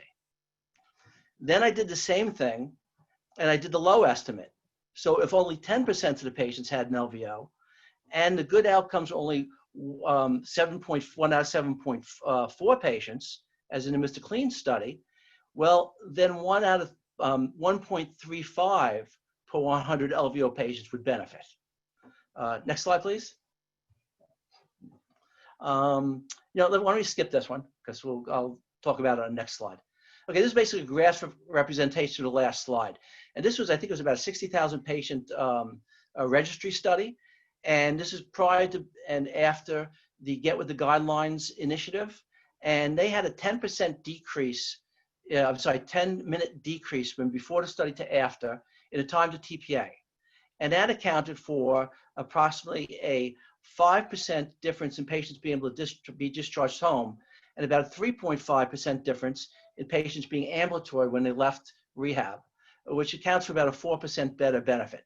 Next slide, please. Okay, another big registry. They estimated for every 15-minute increase from time of onset of symptoms was associated with a 4% increased risk of death, a 4% increased risk of intracranial hemorrhage, and a 4% increased risk of disability. So overall, basically, the patients did 4% worse for every 15 minutes if in a delay to TPA. Next slide.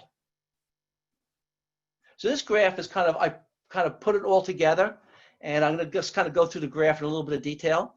So if you look at the yellow, so on the bottom of the slide, the 0, 15, 30, 45, and 60 are delays in minutes from when they could have gotten TPA, from the optimum.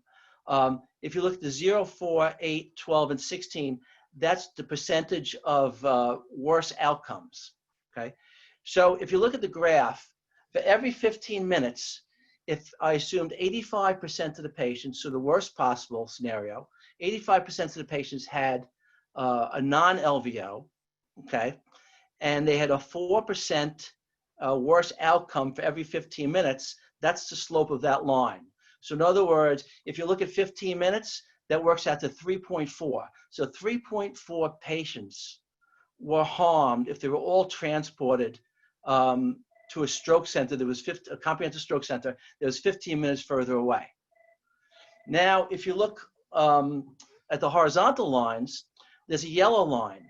That was my minimal estimate of benefit, 1.35 patients per 100. And the top line is 3.75, which if you go back to how many benefits patients could benefit from going directly to a comprehensive stroke center.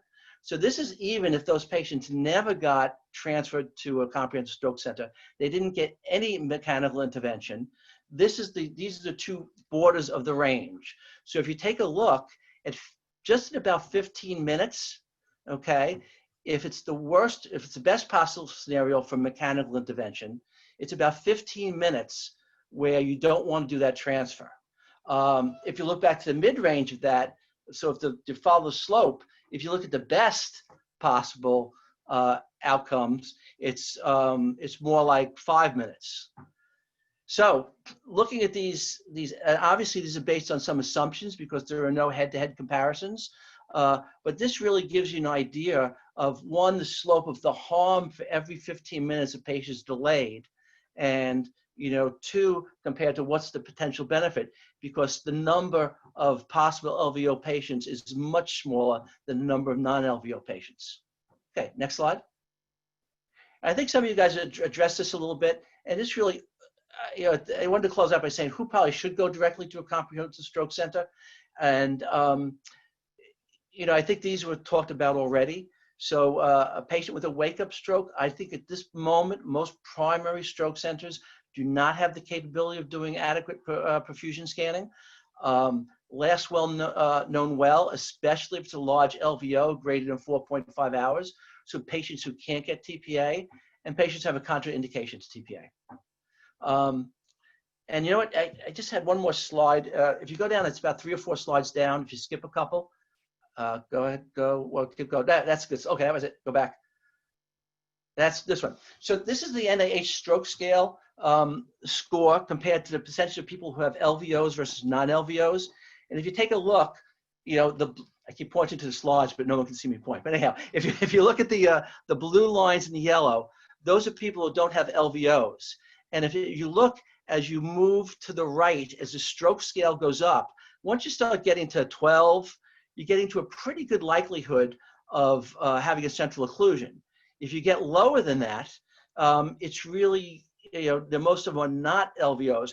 But the reason it's so hard for the pre-hospital personnel to determine who has an LVO and who doesn't is basically because the NIH stroke scale is not great at it either. So right now, we don't have a perfect method to determine who's an LVO and who's not.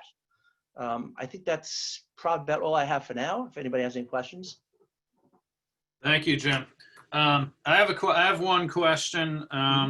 So you've worked obviously at some, major tertiary care centers, comprehensive stroke centers, and now you're at St. Catherine's, which is a primary stroke center. What's the biggest challenge for you in the ED handling and dealing with stroke patients today, knowing what the other side does at a comprehensive center? Well, I guess there's a couple issues. Our biggest challenge isn't unique to our site because it's not a large site. It's just the geography. We unfortunately have our CAT scanner probably about 75 yards down the hall, so it's not internal to the department. So basically it makes it a real challenge to mobilize the patient down the hallway. Even though it's not a huge distance, you're taking, a nurse or two and a tech out of the department. So that makes it a challenge.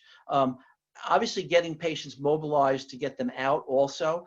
I know some hospitals have an ambulance in their ambulance bay.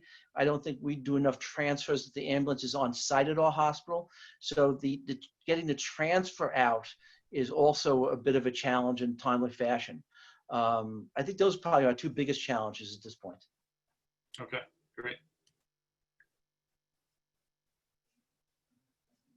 Come on, any other questions or comments? No, the big, I think the thing that we mentioned earlier, and I maybe wanted to hear from Rob and from Jim how they felt about it, and John also touched upon it, kind of the use of artificial intelligence software that allows us to kind of interpret the images on the site, especially if you're a sister hospital and you have the ability to get images right away without the need to train techs. Now you have this software who will immediately give you, possibly let you know that there's a possible LVO, or even if you want to have a perfusion on site, you can have that perfusion on site, like Dr. Matthew mentioned, to then be able to communicate seamlessly with the interventionalist in another facility and communicate without, having, we all know how challenging it is. Pick up the phone, somebody has to look at films, call you back. Right. This would be, cutting down time tremendously. And at Good Samaritan Hospital, we purchased Rapid AI, and we're going to be implementing it over the next month. There's, I mentioned it earlier, there's going to be meetings and, implementation, meetings with IT and everybody else. And I'm sure Chris is going to be dragged into those meetings, and I can be excited already. But you know, how does, and I know obviously Dr. Matthews is very excited about the potential of spreading that into St. Joseph's, but how does Mercy and St. Catherine's feel about such an option coming up? Oh, I think it sounds great. I mean, one of our challenges here, I mean, obviously, you know, the really huge sites, like my prior institution, I mean, you have radiology residents there, and then they could go their attendings. So you always had people reading things if there was any kind of concern, and always available. In sites like ours, even though we have teleradiology, you know, sometimes the person who's on that night may not be a neuroradiologist. So getting a neuroradiologist to, I mean, if we want to get a patient, if you figure the timeline to get a patient over to the scan, you know, you send them right over, but by the time the scan's done, 10, 15 minutes, then you want to do a CT angio. That takes a little bit longer. So if you want to get the patient out of the hospital in an hour, you know, or even 90 minutes, you really need to get the results of those scans within 15 or 20 minutes after they're read. And my radiologists tell us that reading a CT angio is much more complicated than reading just a CAT scan. Not being a radiologist, you know, I'm not familiar with those delays, but so getting that information back to us promptly would be huge. Yeah, great question. I mean, from our standpoint, if the AI is, as long as it's validated and gives a good answer, it's definitely better for us to know right up front as soon as the imaging's done, rather than waiting for a neurointerventionalist somewhere else to look at it. And one of the things that you mentioned that I think would, you know, will really help is increase the availability of perfusion scanning at our community sites. Because just because we diagnose the LVO, there's still risk of putting an acute patient in an ambulance and sending them somewhere if there's no viable tissue left to begin with. Yeah, and you know, they are validated, but even if in the few cases where there's going to be an error by the system, I mentioned that earlier, you always have, you know, it just raises a flag, which is good for you to engage the interventionalist, and then there can be a conversation that is very seamless through, you know, the software without the kind of the added layers of communication. So I'm very happy that you guys are positive about this, because our goal was to obviously spread it in other facilities and hopefully make these interactions much more seamless. And I think that would be tremendous if we could achieve that. Great. So we're finishing. We're coming up to the end of the conference today. It's been a long day, I'm sure, for everybody. I appreciate folks sticking with it to the bitter end. But we saved the best for the last. For last, and you know, this roundtable was really great. I mean, it's obviously difficult to have good engagement when we do it online and we're not in person. We have everybody around the table talking about these issues. But you know, I'm very happy that we were able to get folks from the leaders from our community when it comes to stroke, and also leaders from other institutions outside of Long Island and New York, and national foundations to endorse the conference and speak. You know, I'm hoping that the next year when we get together, you know, after our comprehensive recertification, first of all, we will still be a comprehensive stroke center, but most importantly, during this conference, we will be in person, and we'll be able to exchange ideas and talk more about all things stroke. Again, thank you, everybody.